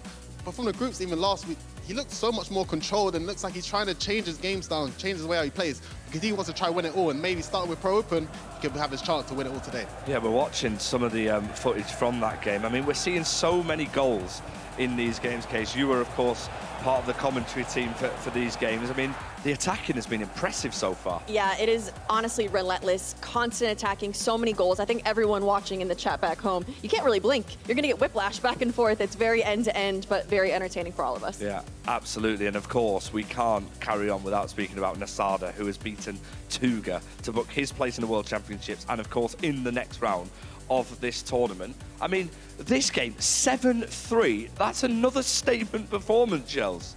I mean, look at the tackle attempts as well, 25 attempts. And I think with Nasada, we know him for his attacking play style. And I think the tackle attempt shows him how aggressive he is, both offensively and defensively, going forward against Tuga. I thought this was kind of a tough matchup. You got one of the best defenders against Nasada, who's all-out blitz. And the scoreline there, that's the type of scoreline you need to give yourself the confidence to push you through to the next round. I mean, interestingly as well, Nasada didn't have the majority of possession in that game. So that just shows a different way of playing FC, but a successful way of playing FC. And that game could have easily had 3 to 4 more goals on both sides as well. But Nasad is one of those players, I don't know if he knows how to let up. He's a no mercy type of player, and I'm here for it. Yeah, I'm absolutely here for it. This tournament is fantastic. It's amazing to see so many of you watching at home and, of course, in our London studio. Let's head over to Harry and Shori for some R3. Yes, guys, well, welcome to R3. Of course, I'm joined by the main man, Harry Hesketh. And before we get into these quarterfinals, we're going to be talking you guys through a very cheap and affordable item in FC26. She actually has a Team of the Year item, but that's not what we're going to show you. She might be slightly out of the price budget. Harry, winter wildcard pinner. I mean, talk to me. Let's get things moving and grooving. Well, fun fact, I actually, after commentating on the EA event, I went back home and packed 2 winter wildcard Cledio pinners in 1 pack. Is there anything this man can't do? But anyway, as you've seen today, she's basically what you're seeing from Wilson. Yeah, like she's got everything you sort of need in that regard. If we go to her play styles, again, like we said at the start of the show, incisive on your striker, you have to have it. Tiki Taka, brilliant for layoffs. She's basically just Wilson on repeat. Absolutely, and I think we know how important that technical plus is as well. And guys, what we're going to do is we're going to show you a little clip coming up here as well from a game we had between Levy de Weird. Our R3 was that good on week 1 that people are still using it now, our corner one, so... Let's let this play out then, shall we, ladies and gentlemen. So Levy de Weird going down the line with Yamal here. Now we've got Harry with the controller who's going to talk you guys through this one. But first of all, he baits one, as you see. And then, so here, this is the position. Most people in this room, Casas included, you probably just shoot. You probably shoot, you baited it and miss. Top level players like me and Levy de Weird, what we do a simple ball roll into a fake shot. You've opened up the angle, then you can choose near post or far post. Especially if you've got Claudio Pina, because she's got 5-star weak foot, but even you see Lamal with 4 there. So basically, how important is it for people at home to have 5-star skills on every item that they use? I wouldn't say it's be all and end all, but if you want to incorporate things like this in your game, then I mean you pretty much have to have it, don't you? Well, there you have it, ladies and gentlemen. R3 with myself and Harry Hesketh. It is about quarter-final time, and it's time for the big dogs. I couldn't care less about people's opinions. In my head, I'm the GOAT. Anders Vergang will be there! I'm ready to win every game. Emry Yilmas, job done. Dimostrerò al mondo che sono il campione. Danny Pitbull is on his way to the World Championships! To be honest, I think I'm one of the best players in the world. Levy de Weird takes top spot for a 2nd year in a row. Non sottovalutarmi. If they're gonna play me, they're gonna lose. That trophy is coming home with me. This time, it's my time.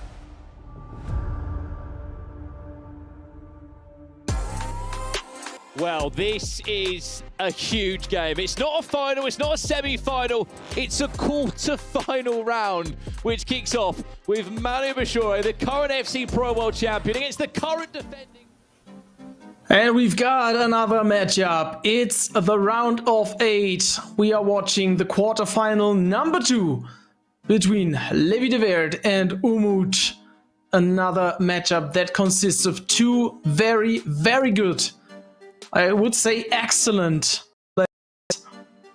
Levy topped his group, finished on top of Group D in this year's FC Pro Open, and Umut made his way in a dramatic manner, and even with a first win in this tournament.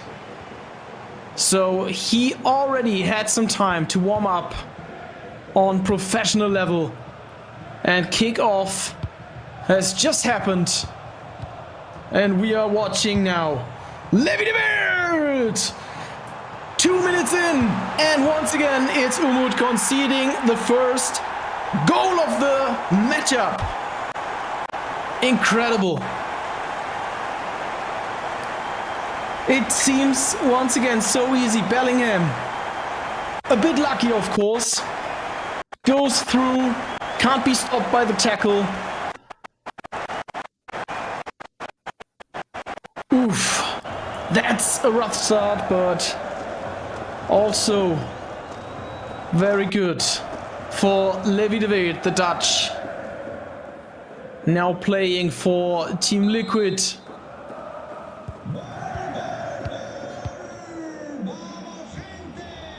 We've seen this tactic before for Umut with the long balls across the field.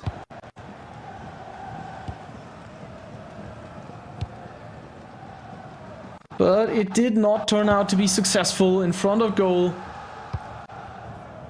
But we've seen Umut going against Nicholas after trailing for the first minutes to leading and then dominating the Iceman, resulting in a comfortable win. This is a very bad pass for Levy, and this is a finesse from Pedri.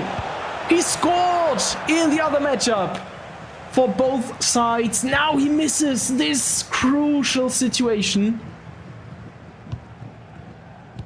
Could have been the equalizer for Umut, the German.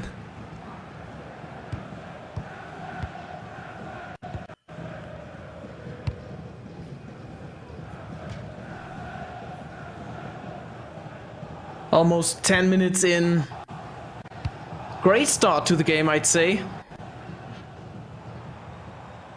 Sherlin and Vitinha playing on the left wing. Maicon for Umut trying to defend. This is Bellingham once more. This is the second goal.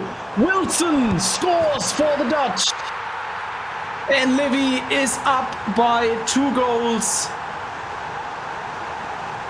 Sitting there, concentrated, focused. We see the replay. Player lock to Bellingham in the back of Militao. And then it's a tap-in for Wilson. Because the net is open.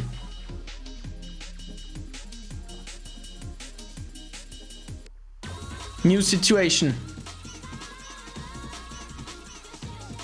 Both of them seem very concentrated. And there was a little break for both of them. Need to reconsider everything that just happened. And they always have their coaches next to them. And they consult them if needed.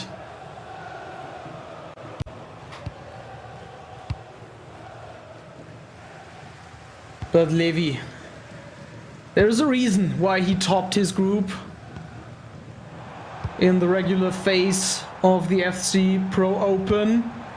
And we see why! 3-0. Immediate pause by Umut. Immediately, he needs to take a break. That's impressive by the Dutchman. Levy plays on another level. Have a look at the replay.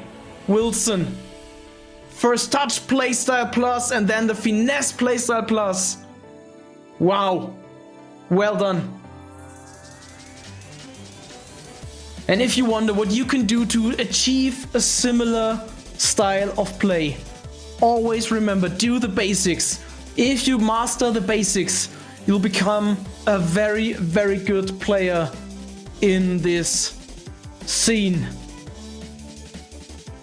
Because it doesn't have to be a lot of skills chained together. Sometimes it's just scoring a finesse. And we've seen the goalkeeper debate. We've heard it. Is it Donnarumma? Is it Yashin? Is it Oli Khan? Several names were dropped towards the goalkeeper debate. But this time Yashin for Umut doesn't do anything.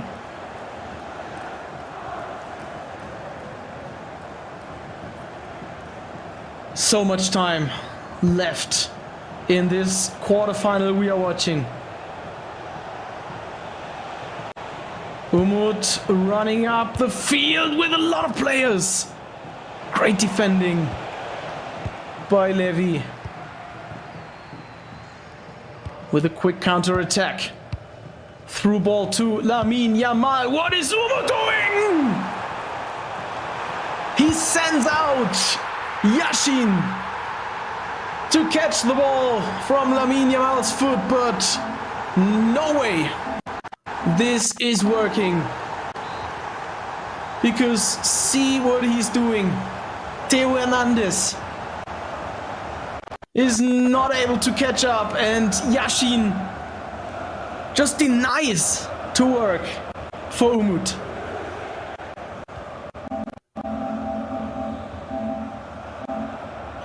So now 4-0.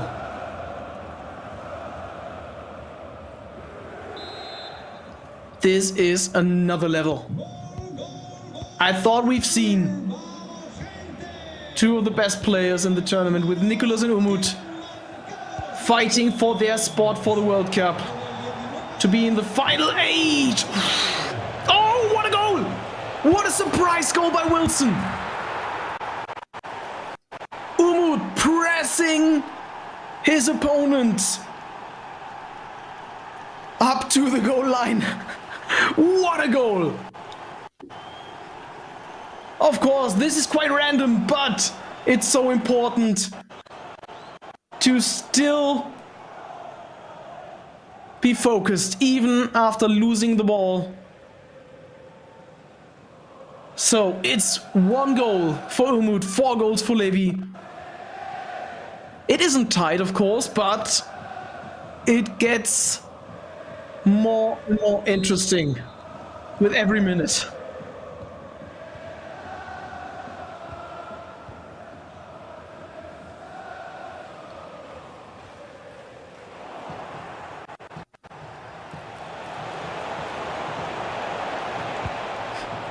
And if you look at the clock, we are still 24 minutes in. Just 24 minutes. There's so much more about to happen. Through ball, denied by Theo Hernandez. Through ball to Sherlin. Pass back to Vitinha, to Wilson. Levy tries to find the wonder striker from the US.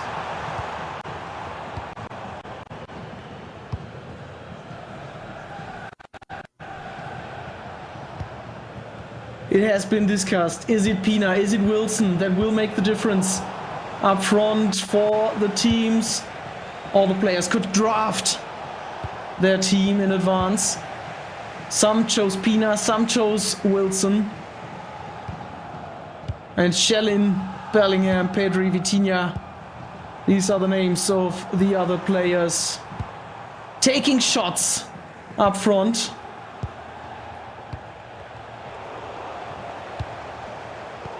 And we can see some of the drafts.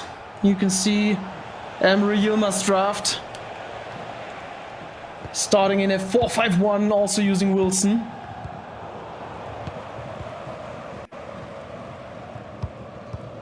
And you can also see Anders Vergang conceded 2 goals already against Manu Pastore.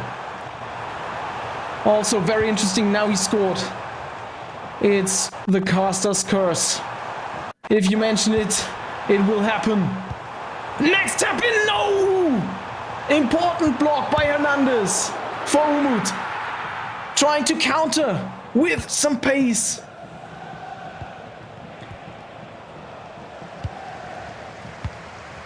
We can also see Anders draft. He chose Donnarumma. For sure, the team of the year goalkeeper.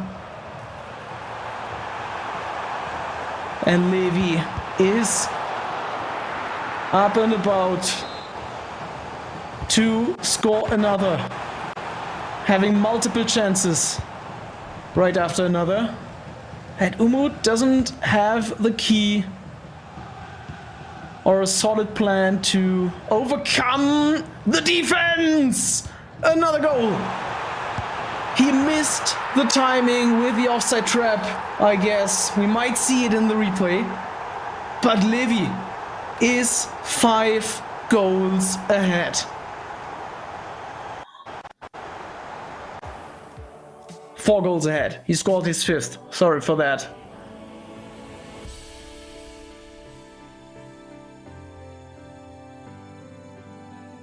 Quiet build up, and Wilson. The combination of these two playstyles seems to be incredible. The finesse and the first touch. And you can see what you can do if you combine these two.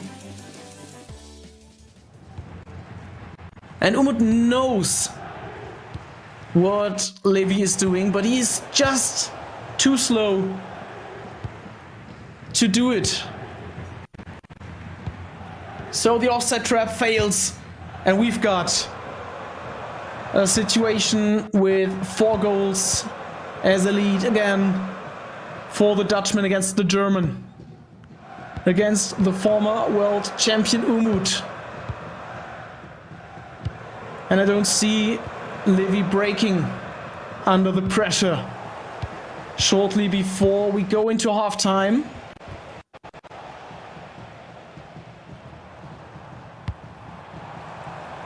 Played over to Vitinha. He's got some space with the dribbling. And Yashin, surprisingly, he catches or deflects one of the chances. Another deflection that could have been dangerous. Turned out to be not as dangerous as it could have been, although Yashin was beaten. Umut needs a second goal. At least for him to know that there is still some room in this tournament for him. Cheeky little lob pass. Didn't work out. Final seconds of the first half.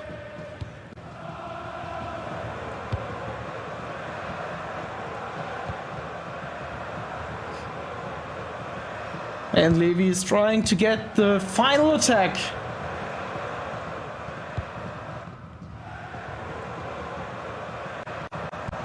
With Lamine Yamal on the right wing. Bellingham. Wilson in the middle waiting for contact with the ball. Strongly defended. And immediately he loses the ball, and you see how fast Levy switched into attacking mode.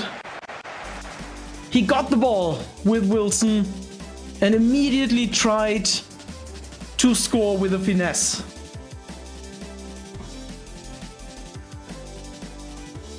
And I'm also keeping an eye on the chat. So if you've got any questions like, did Hezers already play? No, he did not. You can see the graphics. We're concentrating on match 1 and match 2. You see the standings. Anders, 1 goal behind Manu Bachore and Levy de Werd, leading by 4 goals. And we've got 2 more quarterfinals where they compete for the trophy that Anders already has in his cabinet.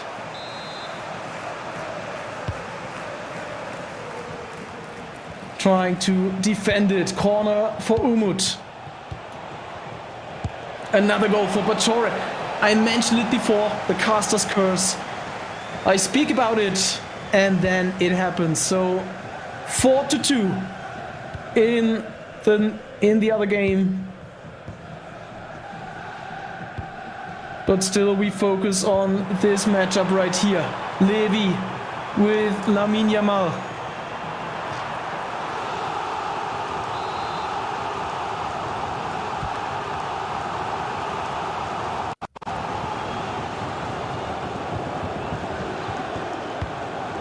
Almost all players for the RB Leipzig. Umut behind the ball. If you check the map, bottom in the middle, you can see only the striker, only Wilson up front. So a long way for all of Umut's players to go through on goal.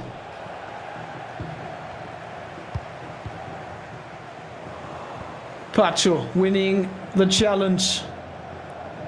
And Umut driving forward. Vitinha to Wilson.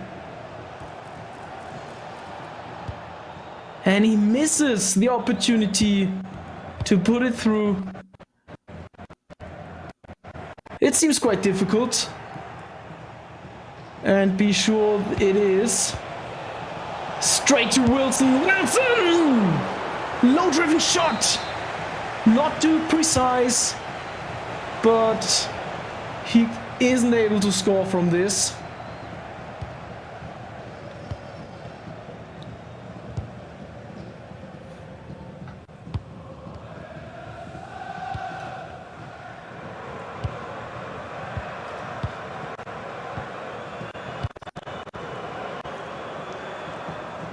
"30 minutes remaining. At least a little more than 30 minutes, but yeah, roughly half an hour of in-game gameplay to consider for this matchup.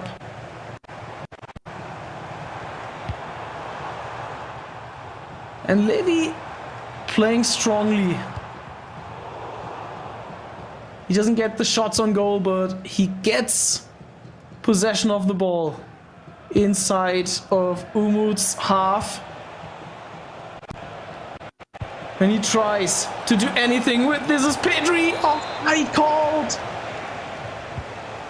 Next chance. That went missing.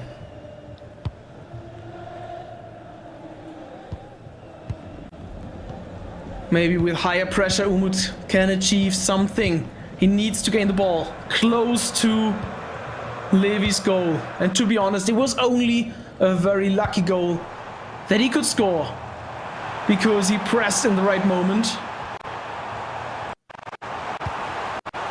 But I imagine he won't get another one of these. Through ball to Shellin, easily caught off by Carlos Alberto, the right back, placed in the draft of Levy de Verde. He's so confident. He plays very calmly, uses all of his players.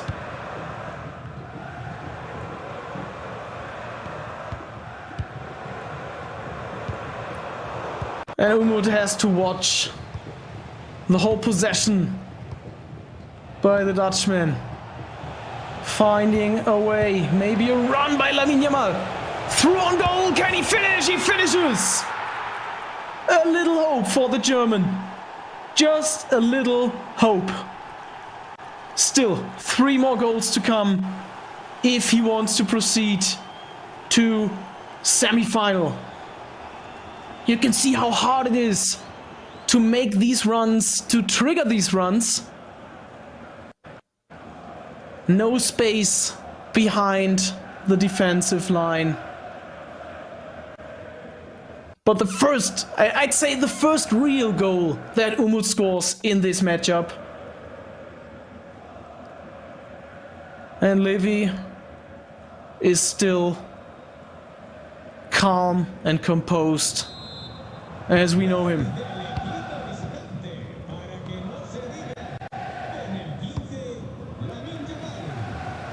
Similar tactic now for Levy, playing the through ball across the field. 20 more minutes.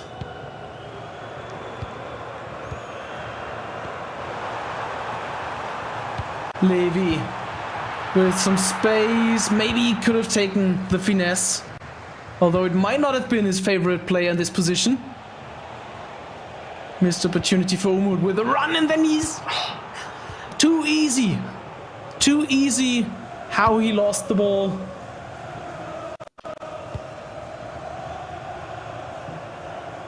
So it comes back. Always keep an eye on the offensive runs. Both of them are triggering. Trying to beat the defensive line.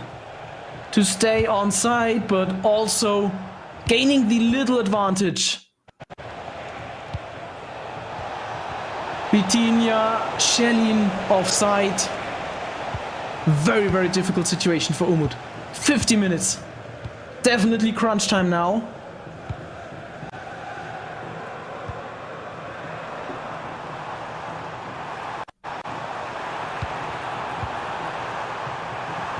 Vitinha blocked by Umut's defender.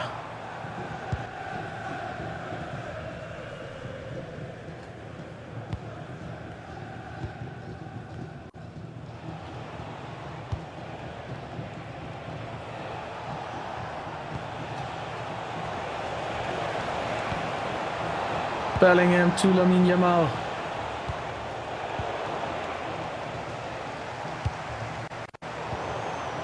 Umut is trying to find any way through on goal. Next situation, Pedri with a finesse. Top left corner. Immediately he pauses again. Of course, he knows 2 more goals. It is possible in the remaining minutes. But it's gonna take a lot of effort.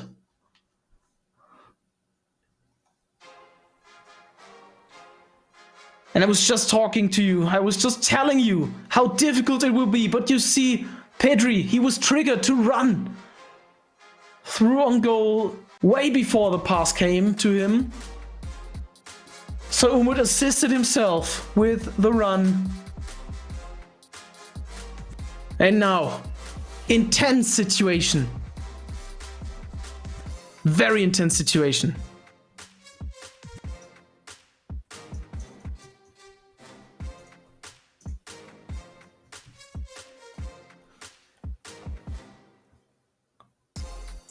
One of the final breaks that we have in this matchup. 12 more minutes, a little of extra time that will be added on.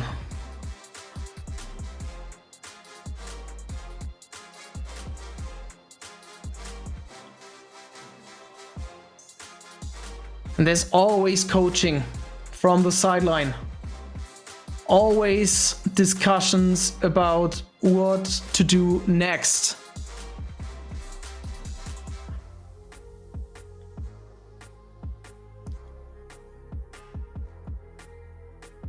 And then Umut put his AirPods again in his ear. His headphones over it just to isolate yourself from the stress around you. Kamavinga as a left back option, put into play by Levy de Weert. Bring back some physical constitution. Shelin. She's still got some pace, she's still got some power. Yashin, first important save late in the game to keep things open. Pressure applied.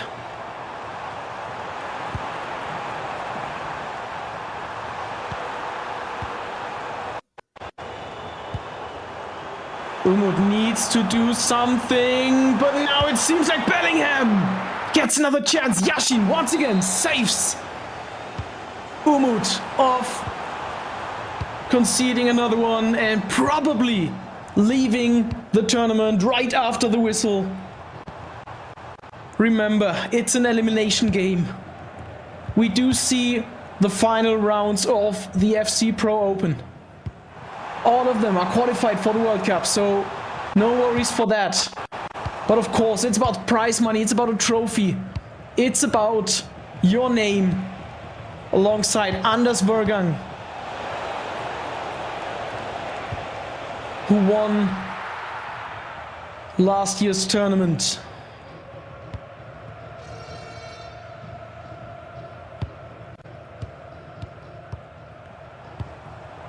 Great passes. Time is running out. Neto for Levy de Weert. Close to the corner flag. Bellingham once again. Taking some time.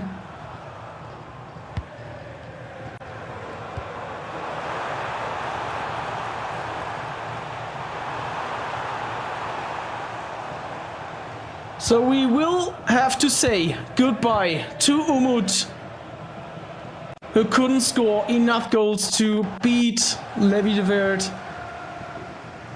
who did play a very, very good first half, then had the composure for the second half.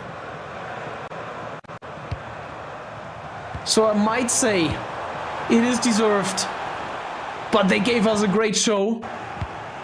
Interesting outcome to this matchup, but we say goodbye to Umut. We say GG, Levy de Verde, for advancing to the semis. And we've also got a 4-4 equalized game between Anders Vergang and Manu Batore. Just have seen the graphics refresh. Very interesting to see. So it's still possible for Anders to defend, and we switch to another quarterfinal that is up and running. Emry Yilmas against Hezers. It's 2-1. Also, the Dutch player is up front, is leading by a goal. And if you followed this stream, you've seen Hezers scoring 10 goals in his first matchup. And now scoring his second, equalizing everything.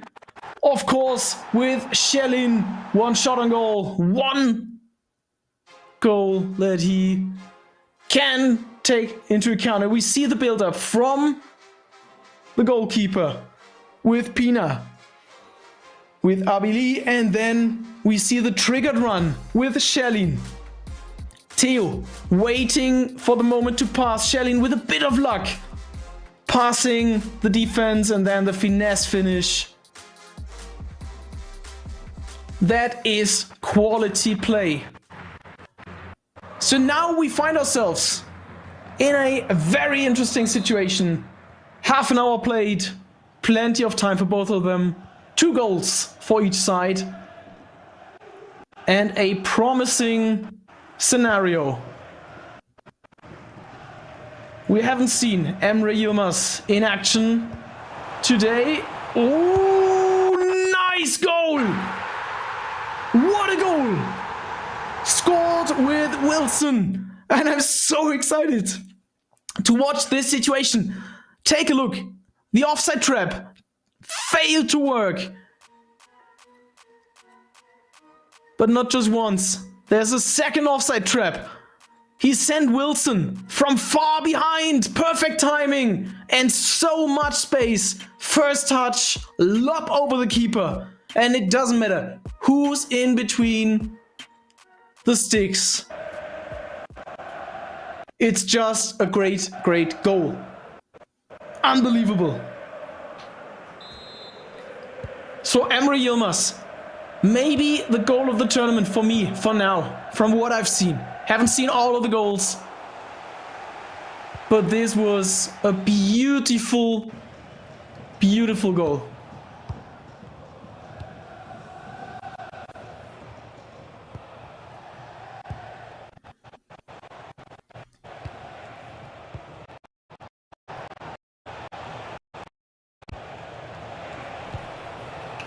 We await the response of Hezers. Played good to Shellin.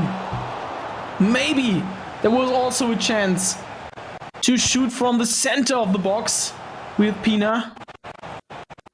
But he decided that Shellin might be the better one to shoot from a sharp angle.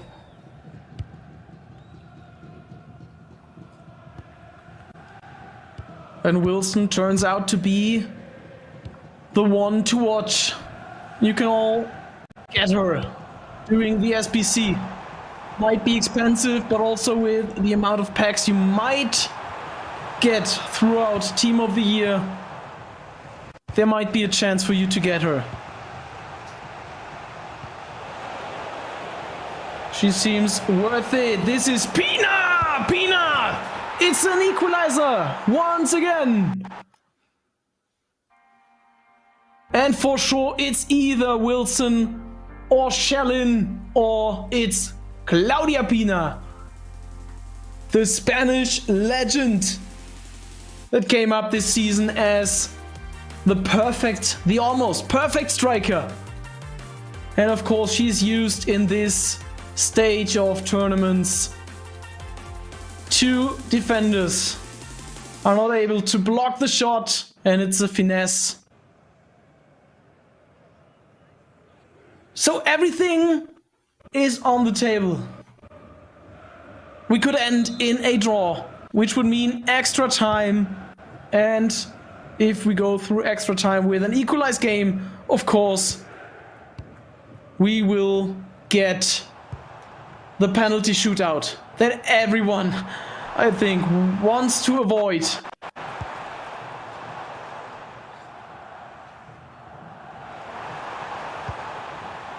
And we're almost reaching the end of the first half. Very interesting matchup until now. Hezers, maybe he can get up front. Misses the through ball. But wins it back immediately. It's so quick. We need to change the direction of play every few seconds.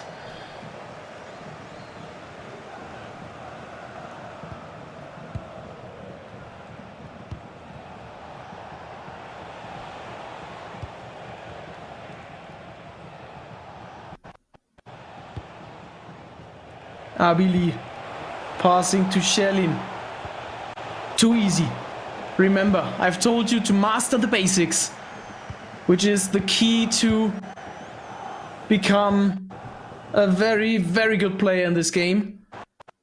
But if you miss on performing the basics on this level, you might end up looking a little too easy on the ball. There was another chance. Offside trap by Emry Yilmas. Player lock. Bellingham! And Donnarumma catches the ball. Just one more minute and Anders scoring the 5th goal. That means he's leading against Manu Bachore in the other matchup that's taking place right now. And we've got a penalty! Penalty for the Dutch, for Emry Yilmas. And I have to say, it was fairly given. Scored right in the middle. These days, we always talk about Panenkas. He decided to just go for the middle, but not with the Panenka.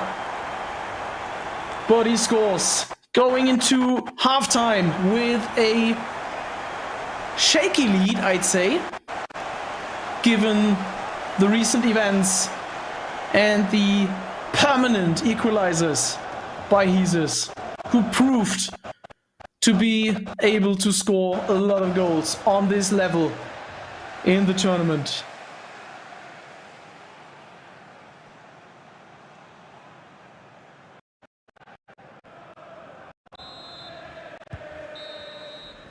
So, we go straight into halftime.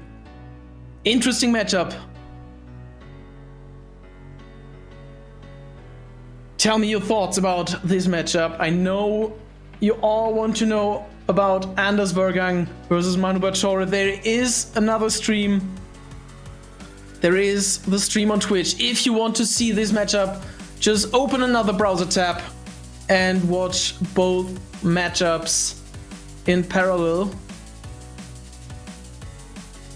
Because I don't think you want to miss the second half of this matchup. We've got so much class in this match. And we want to see how Emry Yilmas can take this lead over the next 45 in-game minutes. Hezers with the kickoff. And Vidic driving the ball forward. This is Sherlin, there's a spot!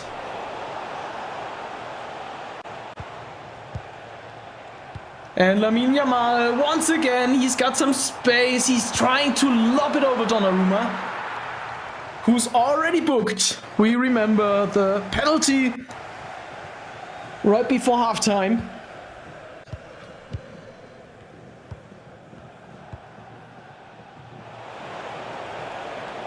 if this isn't a situation that Emry will cry about later. If he gets another one in his own goal. But for now, he sits there very comfortably. But I'm sure very focused. Great through ball to Singer! Second time we've seen this type of goal. Have an eye on the defensive line, on the offside traps. Because we can see Theo Hernandez. Now he triggers the run by Sega. You can see it with her arm wide out. Vidic is too slow to catch her. And she's finishing with a low-driven finesse. GG for this type of goal. Not as impressive as the goal before with the lob over Donnarumma that he scored with Wilson. But still, you can see the pattern, you can see and analyze these things. And they're not that difficult. It all comes down to timing. And he did it perfectly. Another one, Wilson, she is definitely faster, but Donnarumma with his foot can save this situation. 2 goals in front. Hezers needs to come up with his 4th goal. Otherwise, Emry will definitely make it very, very hard to come back after another one. This is Pina! Why did he put the ball? Why did he pass the ball in front of goal? He got Pina in position, decided to pass the ball. Maybe to a worse shot taker. Cannot understand, cannot comprehend the situation. Why he did that. It's another chance missed. Through ball to Lamine Yamal. Ball roll! And Donnarumma in goal. The strong Italian goalkeeper. He's very tall. That's another reason to place him in goal, besides the fact that he's a Team of the Year item. So he's one of the best in game! This is Emry Yilmas! Now double the amount of goals compared to Hezers. 6 goals to 3. We start quite early and you can see how fast the build-up goes. We start at the opposing box and then Emry Yilmas takes it to Hezers' box. Ball roll to cut inside. Donnarumma shifted into the other corner.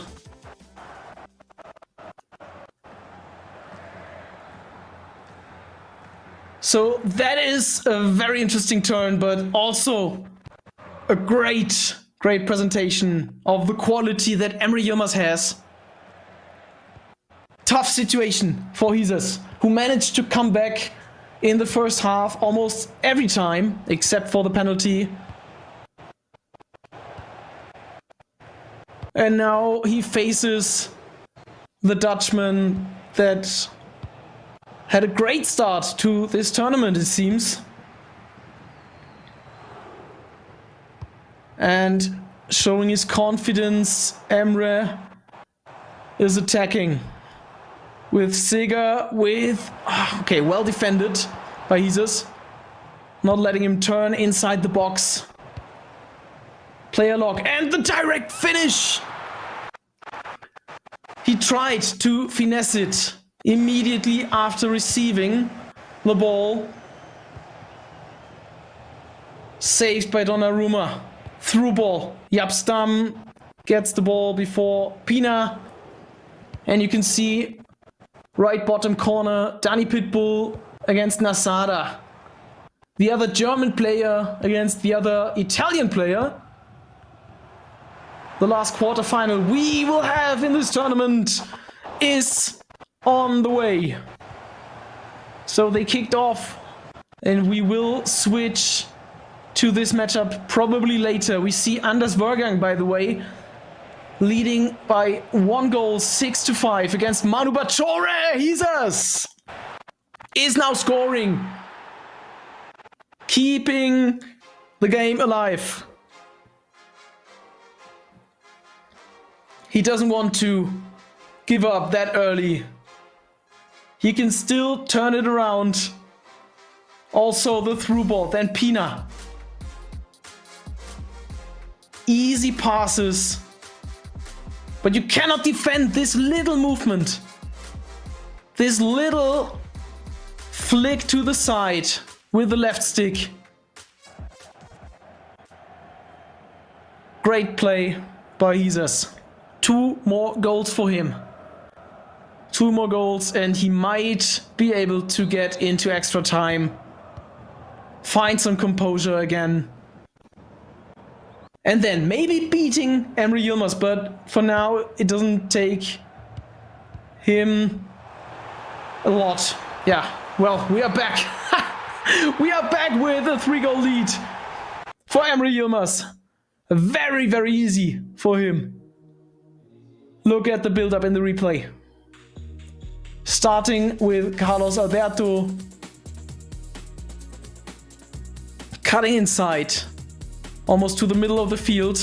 Sega with a nice move. And then it's a missed tackle with one of the center backs. And the second center back, I guess it's Pacho. He cannot get into the shot with the sliding tackle.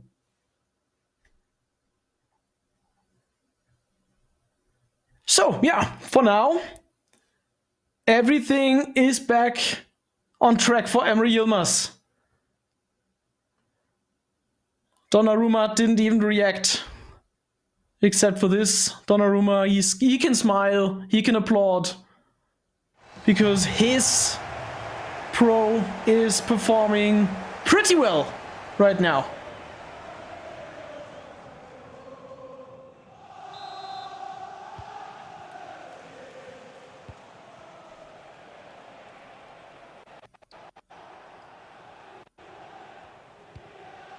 We still found only 1 participant for the round of the final, for the semi-final. And that man is called Levy de Weert. Wilson might be a little too slow to give another through pass.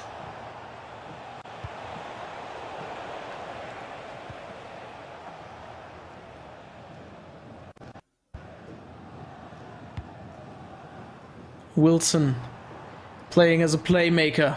We've heard them talk at the beginning of the stream about the importance of strikers having passing play styles because you can use them as playmakers.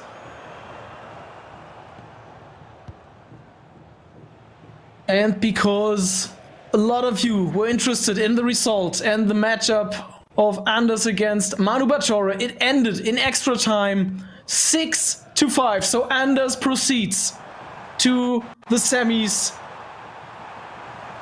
And his opponent is called Levy de Weert. So very interesting matchup to come.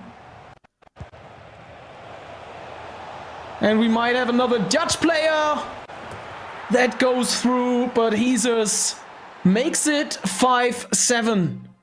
Still a little chance for him to come up with a plan, to come up with a situation where he can counterattack like this. Also, build-up starts at his own box. Through ball that goes directly to Aitana Bonmati, the gold item. Scoring a finesse from outside the box. No chance for Donnarumma in goal.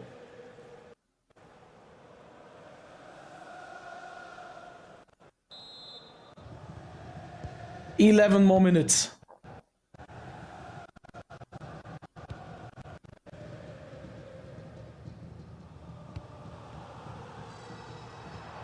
We are watching Emry Yilmas. Not struggling, but playing confidently. Tap in, at least he tried. Counter attack. This is Claudia Pina. Through ball to Shelin. Shelin, through on goal, finesse! She gets tackled with a sliding tackle, but he manages to open the game. It's just one more goal. And we start once more in Hezers' box. It takes 1 pass, 2 passes, 3 passes, and then Pina staying calm on the ball, seeing Shelin has an advantage because she got through against Carlos Alberto. And this is the final chance for Emry Yilmas. He was risking a red card in order to maybe have a chance to save the penalty and rock it with only 10 players on the field, but he conceded this goal. Very interesting matchup. Very interesting matchup. And I can see your questions in the chat. Anas and Nicholas are already out. They've lost their first match and did not advance into the quarterfinals. So the names you see in the graphics on the bottom are the only 8 players remaining. Although Anders Vergang and Levy de Werd already booked their spot in the semis.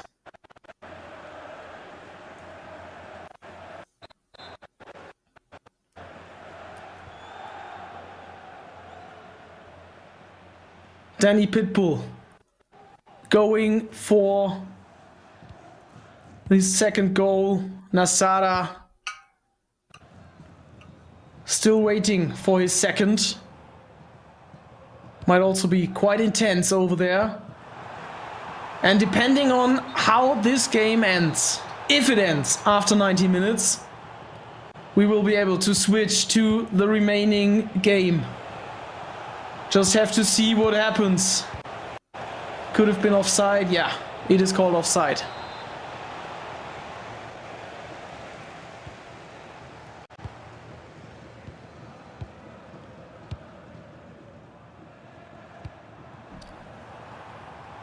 Chat, third time I've mentioned that Nasara needs a goal, or that one player needs a goal, and it happens straight away. Is it a coincidence? I don't think so.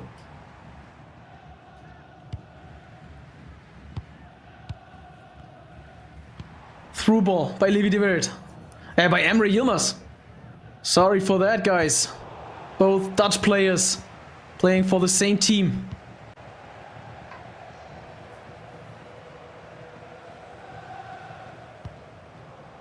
Another through ball, promising position.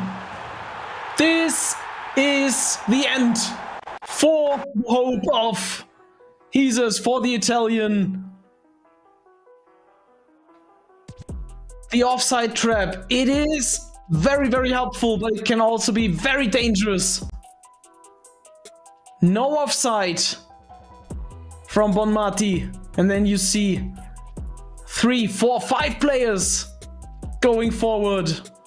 Easy finish for Wilson, the GOAT of this competition so far. Definitely an item you should check out with the SBC that is live right now. Highly recommended. Not just by me, but by almost all the players in this tournament. Hezers, quick goal! We've got 4 minutes of added time, 3 minutes left of added time. So, with a lot of pressure, it might be possible to use team press and go forward. Who would have thought that Hezers comes back after this? At the same time, Danny Pitbull, the other Italian in this competition, managed to score. Oof, tough game in these remaining minutes. what is going on in the head of Hezers right now.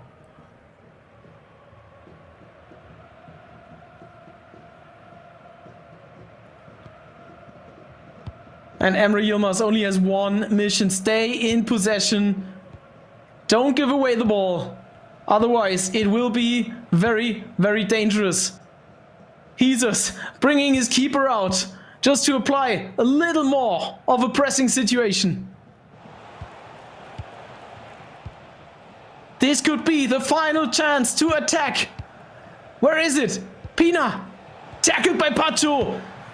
Ball out of play. Emry Yilmas. He advances to the semi-finals. And he will play against Danny Pitbull or Nasada. Still up to decide.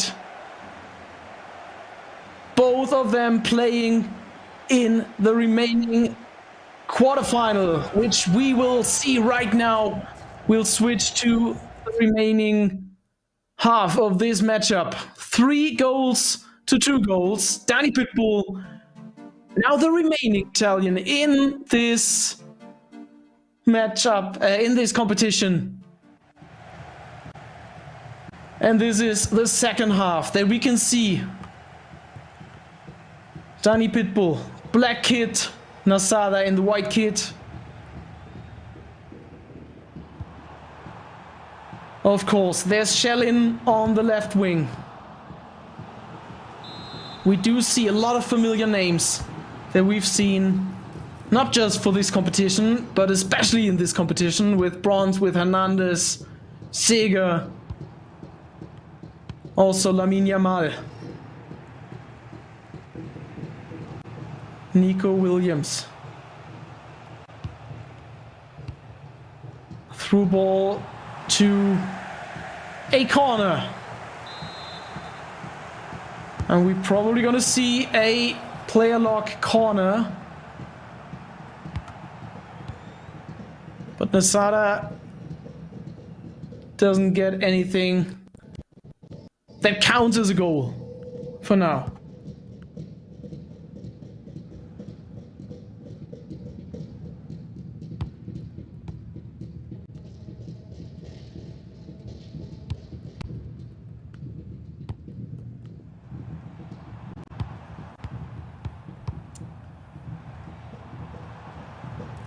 Always interesting to see the passing playstyles and all the other playstyles, especially the combination we've talked about when Wilson gets the ball, just as she does now with the first touch. And this is the equalizer with Pina. Nasada, he plays both of them. And that is crucial. Very, very popular items. Also for the casual gamers, Wilson and Pina. Deep defending for Danny Pitbull, and Pina manages to be in the right place. Of course, placed by Nasada. Interesting to get to know if that was on purpose to lead the defender that deep into the field to get a free shot, almost a free shot on goal with Claudia Pina. Everything open in this match. We are looking for the opponent for Emry Yilmas in this quarterfinal.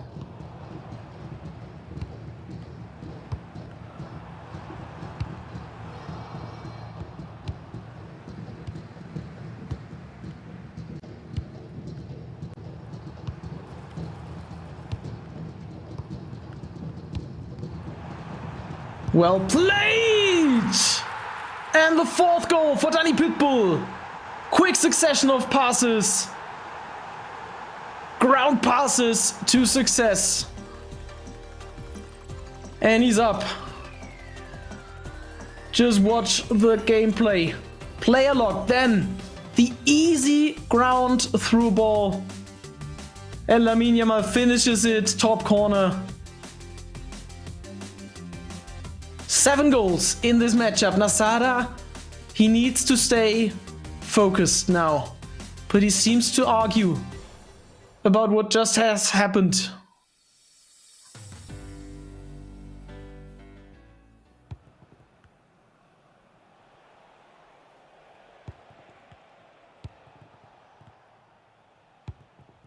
Bellingham seems already booked. Interesting. Claudia Pina. A quick equalizer is up! Pina! In play with Wilson. And what should I say? We are back. We are so back with an equalized game. A thrilling game between two top players. Nasada, who had a great start in this season, breathing heavily because he had to equalize against Danny Pitbull. A more experienced player, one of the best from the Italian players.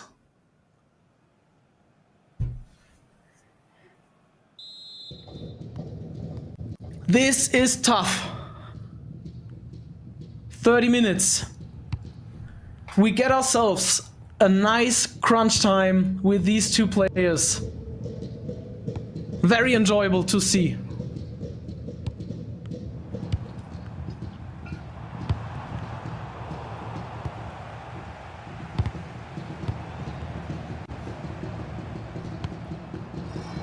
Let's check what Danny Pitbull plans to do now in his attack.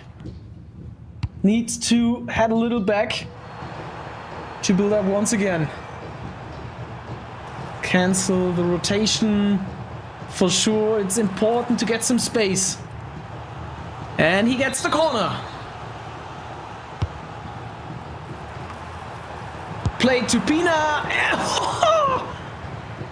Incredible save on the line, but not by the goalkeeper. I think it was Pacho. No, it wasn't Pacho, but by one of the players. And now it's Pina for Nasada. Nasada, he's on through on goal. Can he finish? He finishes across. And now he's in the lead. Turning, twisting this match. Now he did himself a great favor. Perfect first move against the direction of the defender. Coming through, leaving some space to the defender so he can't get tackled with the, I have to say, small Pina. And he gets no pressure due to his great run. Doesn't need to pass it to his teammate running on the left. Manages to score. It gets even better. I hope you enjoy it the same way as I do. Because this isn't just entertaining, it's quality FC. Now with Dembele, tap in, no! Wilson! Oof! Another great attempt.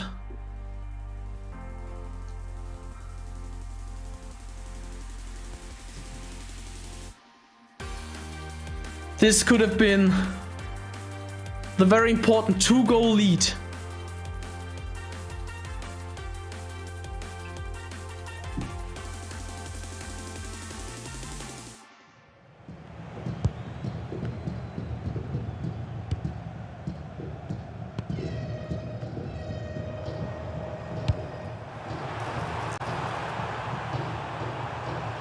This is Danny Pitbull again with Shelling! And welcome back! Welcome back to an equalized game. Incredible scenes that we are witnessing here.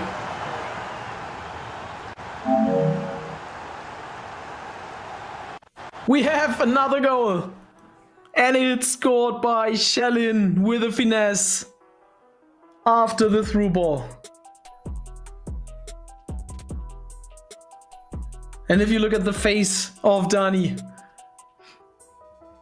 he seems so calm. He seems so composed.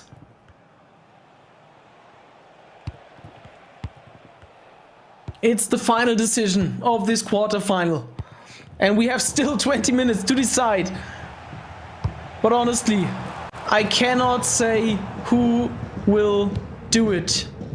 In the end, it's so tight. They neutralize each other in a way that is I haven't seen in a long time. And I think we might go to extra time with this type of play. Danny Pitbull, only a couple minutes after his equalizer. He's in the lead again.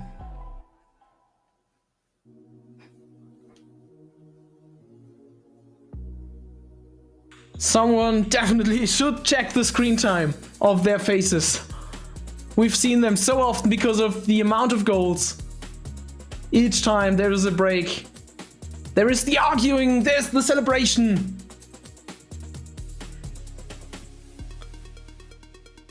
There's everything in between. Nasada, he was in the lead, but just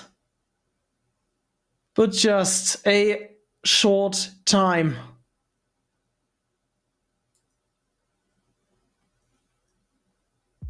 Whew. What are you thinking?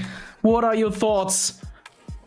Who is making it through to the semis? Who is the opponent that will match up? Emry, Yilmas. The other semi-final is already booked with Anders Vergang, defending E-Euro champion. And he won so many more trophies. But that was just recently. And also Levy as the opponent of Anders. And there are so many discussions going on.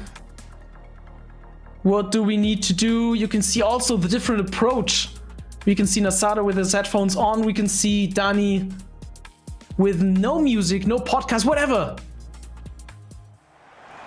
in his ears. And it will be an important factor that Nasada doesn't complain too much and gets into the action again. Still, there is time. I'd say he could still do it. But with Danny Pitbull in such a form, it seems like a big task.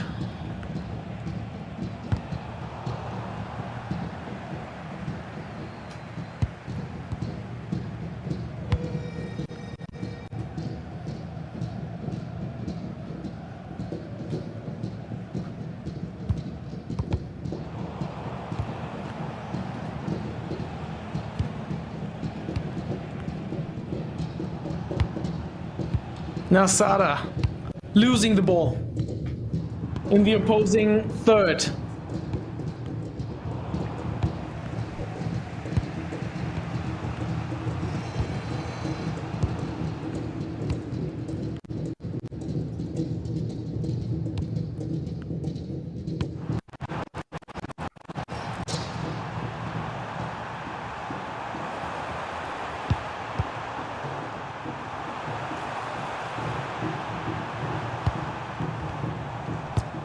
As always,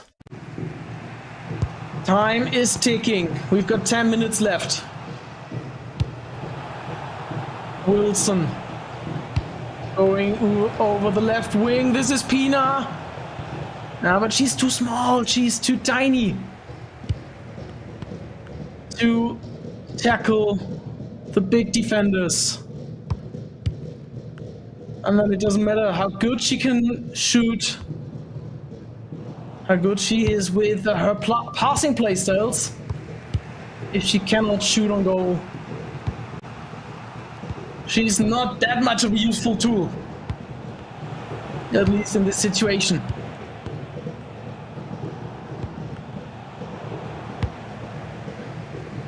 Nasada is struggling. And we see Shellin for Danny Pitbull advancing moving forward.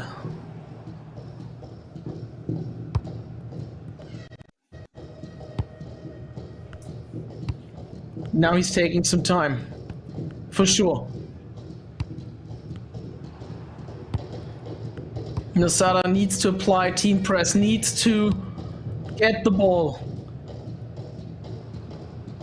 Also needs to activate the offside trap, but this is dangerous. We've seen so many goals, especially in the other quarterfinal we've watched, where Emry Yilmas, I think he scored 3 or 4 goals with a failed offside trap of his opponent, and this is another approach.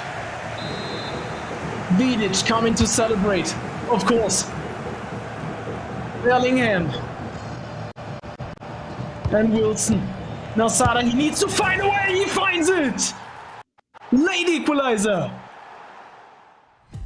And everything in this matchup smells like extra time is coming up. Whew. Well. Intense. The second quarterfinal we have that goes into extra time. We haven't seen it, but we've heard it, that Anders against Manu Batore went into additional 30 in-game minutes. Seems like we get the same. Stay right where you are. We'll have a very interesting few more minutes in this match. The ball belongs to Danny Pitbull. 4 more minutes, extra time, of added time before extra time, to be fair. So he might get the chance of the last attack of the match.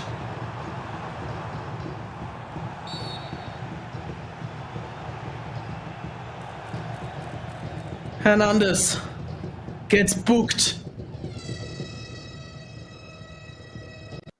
So the kickoff is avoided. Danny Pitbull. 2 more minutes of added time. Plays it back to his defender. Another build-up, or does he just want to take it into extra time? Maybe there will be one through ball. Lamine Yamal. Over. Ooh. Over to the left wing. Doesn't succeed. And this might be the last chance with Pina, with Lamine Yamal! Lamine Yamal! In the final seconds of this match.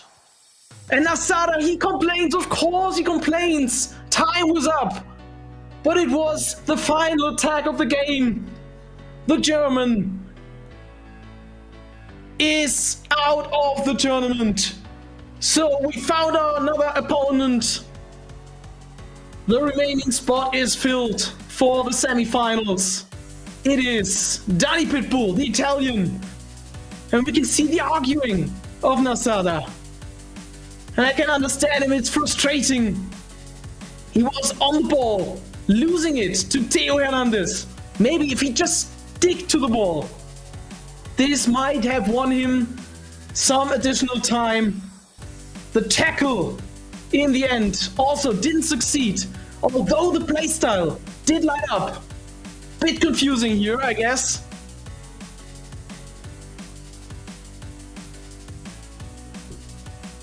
But it is how it is.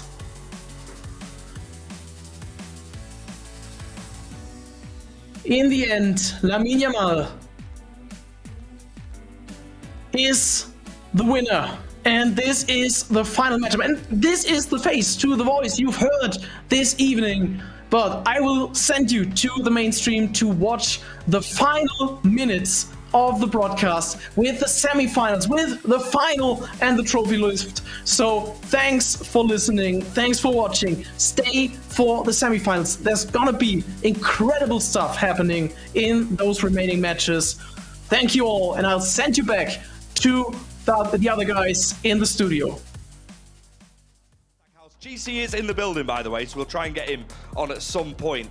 you can see that we're in the crowd because we're so grateful that all of these guys have come to join us. So on behalf of EA, we're going to spread the love. We're going to hand out some prizes to people who are here as a thank you to being here. If you're watching at home, you've got to come to the next one. Rose, take it away. Okay, well, first off, I need to ask you, who do you support? Manchester City. Okay, well, that's what I want to hear, because that's who I support. But I have one question for you first. Who's the best dressed tonight?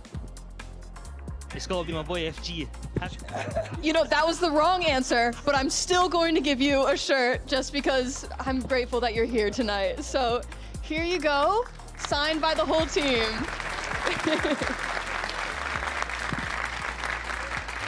Wow, thank you very much, Rose.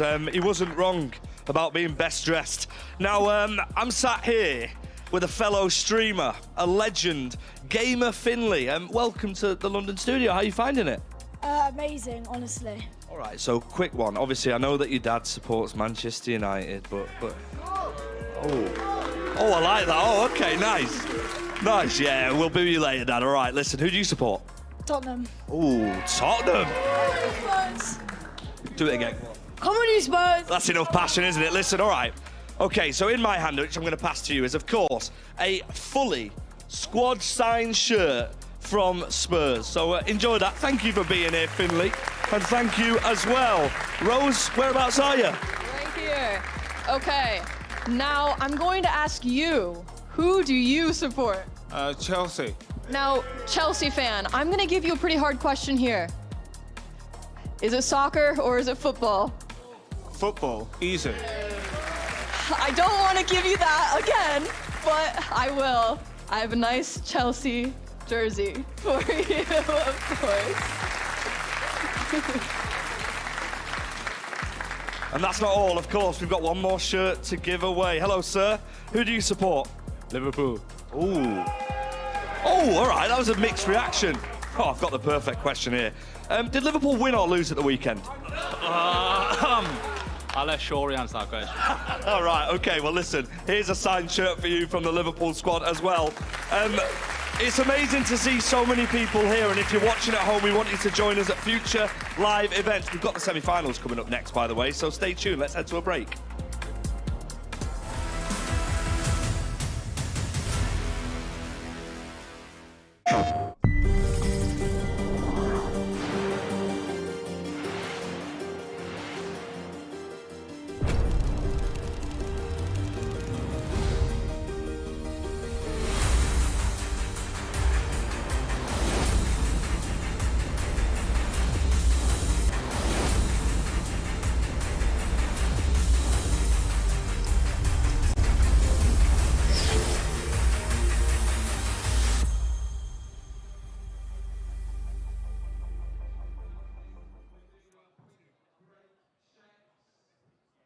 PlayStation.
The time is now. Is this the start of history being made? FC Pro Leagues are here. And things are about to heat up. Bellissimo! Manchester City have done it again! Now it's time to support your club from the top leagues around the world. You're the Liga champion! With eChampions League and FC Pro World Championship spots up for grabs, On the biggest of stages in Europe, world champion! every game matters. Champion! Get closer to glory. We are down to the semi-finals here in London. Anders Vergang is through, as is Levy, who knocked out Umut. Our live audience loving every moment here at the FC Pro Open. 4 players remaining. Celebrations already coming out from that man, Anders Vergang, who's in action soon. And of course, Emry Yilmas is in the final 4. Alongside him, Danny Pitbull.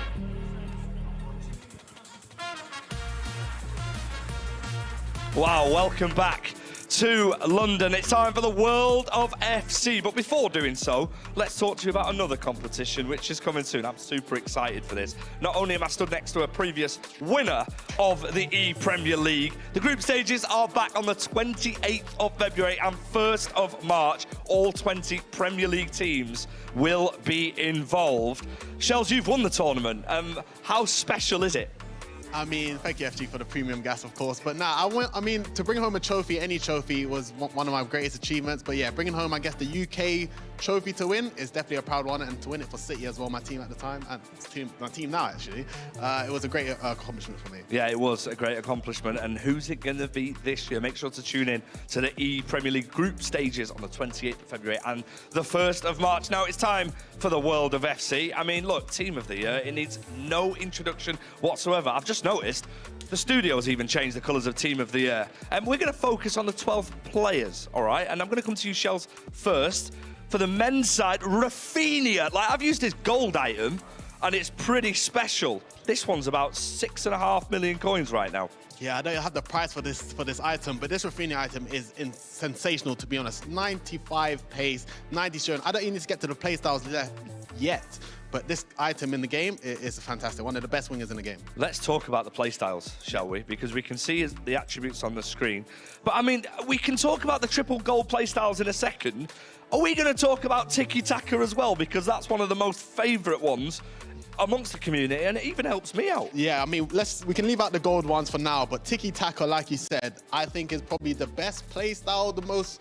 You could have it on any type of position in the game. Centre mid, striker, centre back. It's just one of those play styles. All your accurate ground passes will go to the right players. It's such a great thing to have. But let's talk about the silvers as well. We're going to go with low driven and quick step as well. Just the combination with rapid as well. Rafinha is one of the players to watch. A left-footed player playing on the left mid, but with that goal finesse, it's pretty much 5-star week for anyways. I'm getting like Gareth Bale vibes from that item, you know, left foot on the left-hand side. If you've used him, you're very, very lucky. And Case, of course, we have to talk about Caroline Graham-Hansen, one of my most favourite items on the game as well. She was everybody's vote for the 12th player.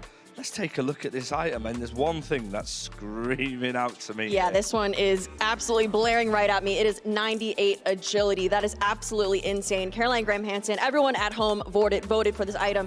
Well-rounded as well, especially on the wing. But if we take a look at the play styles, because those are some of the best that we have here. So I will say the silvers, finesse, obviously. Oh, there we go. Finesse, there we go, awesome, and low driven. So either way, if you're shooting, whether you want a finesse, low driven, you got it as well. Tiki-taka gold, I know Shells loves that one. Yeah. So just so I can put it into a bit of context, the difference between gold and silver playstyles, is there a massive difference between them when it's a playstyle plus? Yes, but I would say dependent on the playstyle that you're talking about. For example, gold finesse to silver finesse, yes, there is a slight difference, but the gold one is, of course, that much worth it, in my opinion. To be honest, there's only one that maybe I would prefer the silver over the gold, just because I think you can maybe get another playstyle. If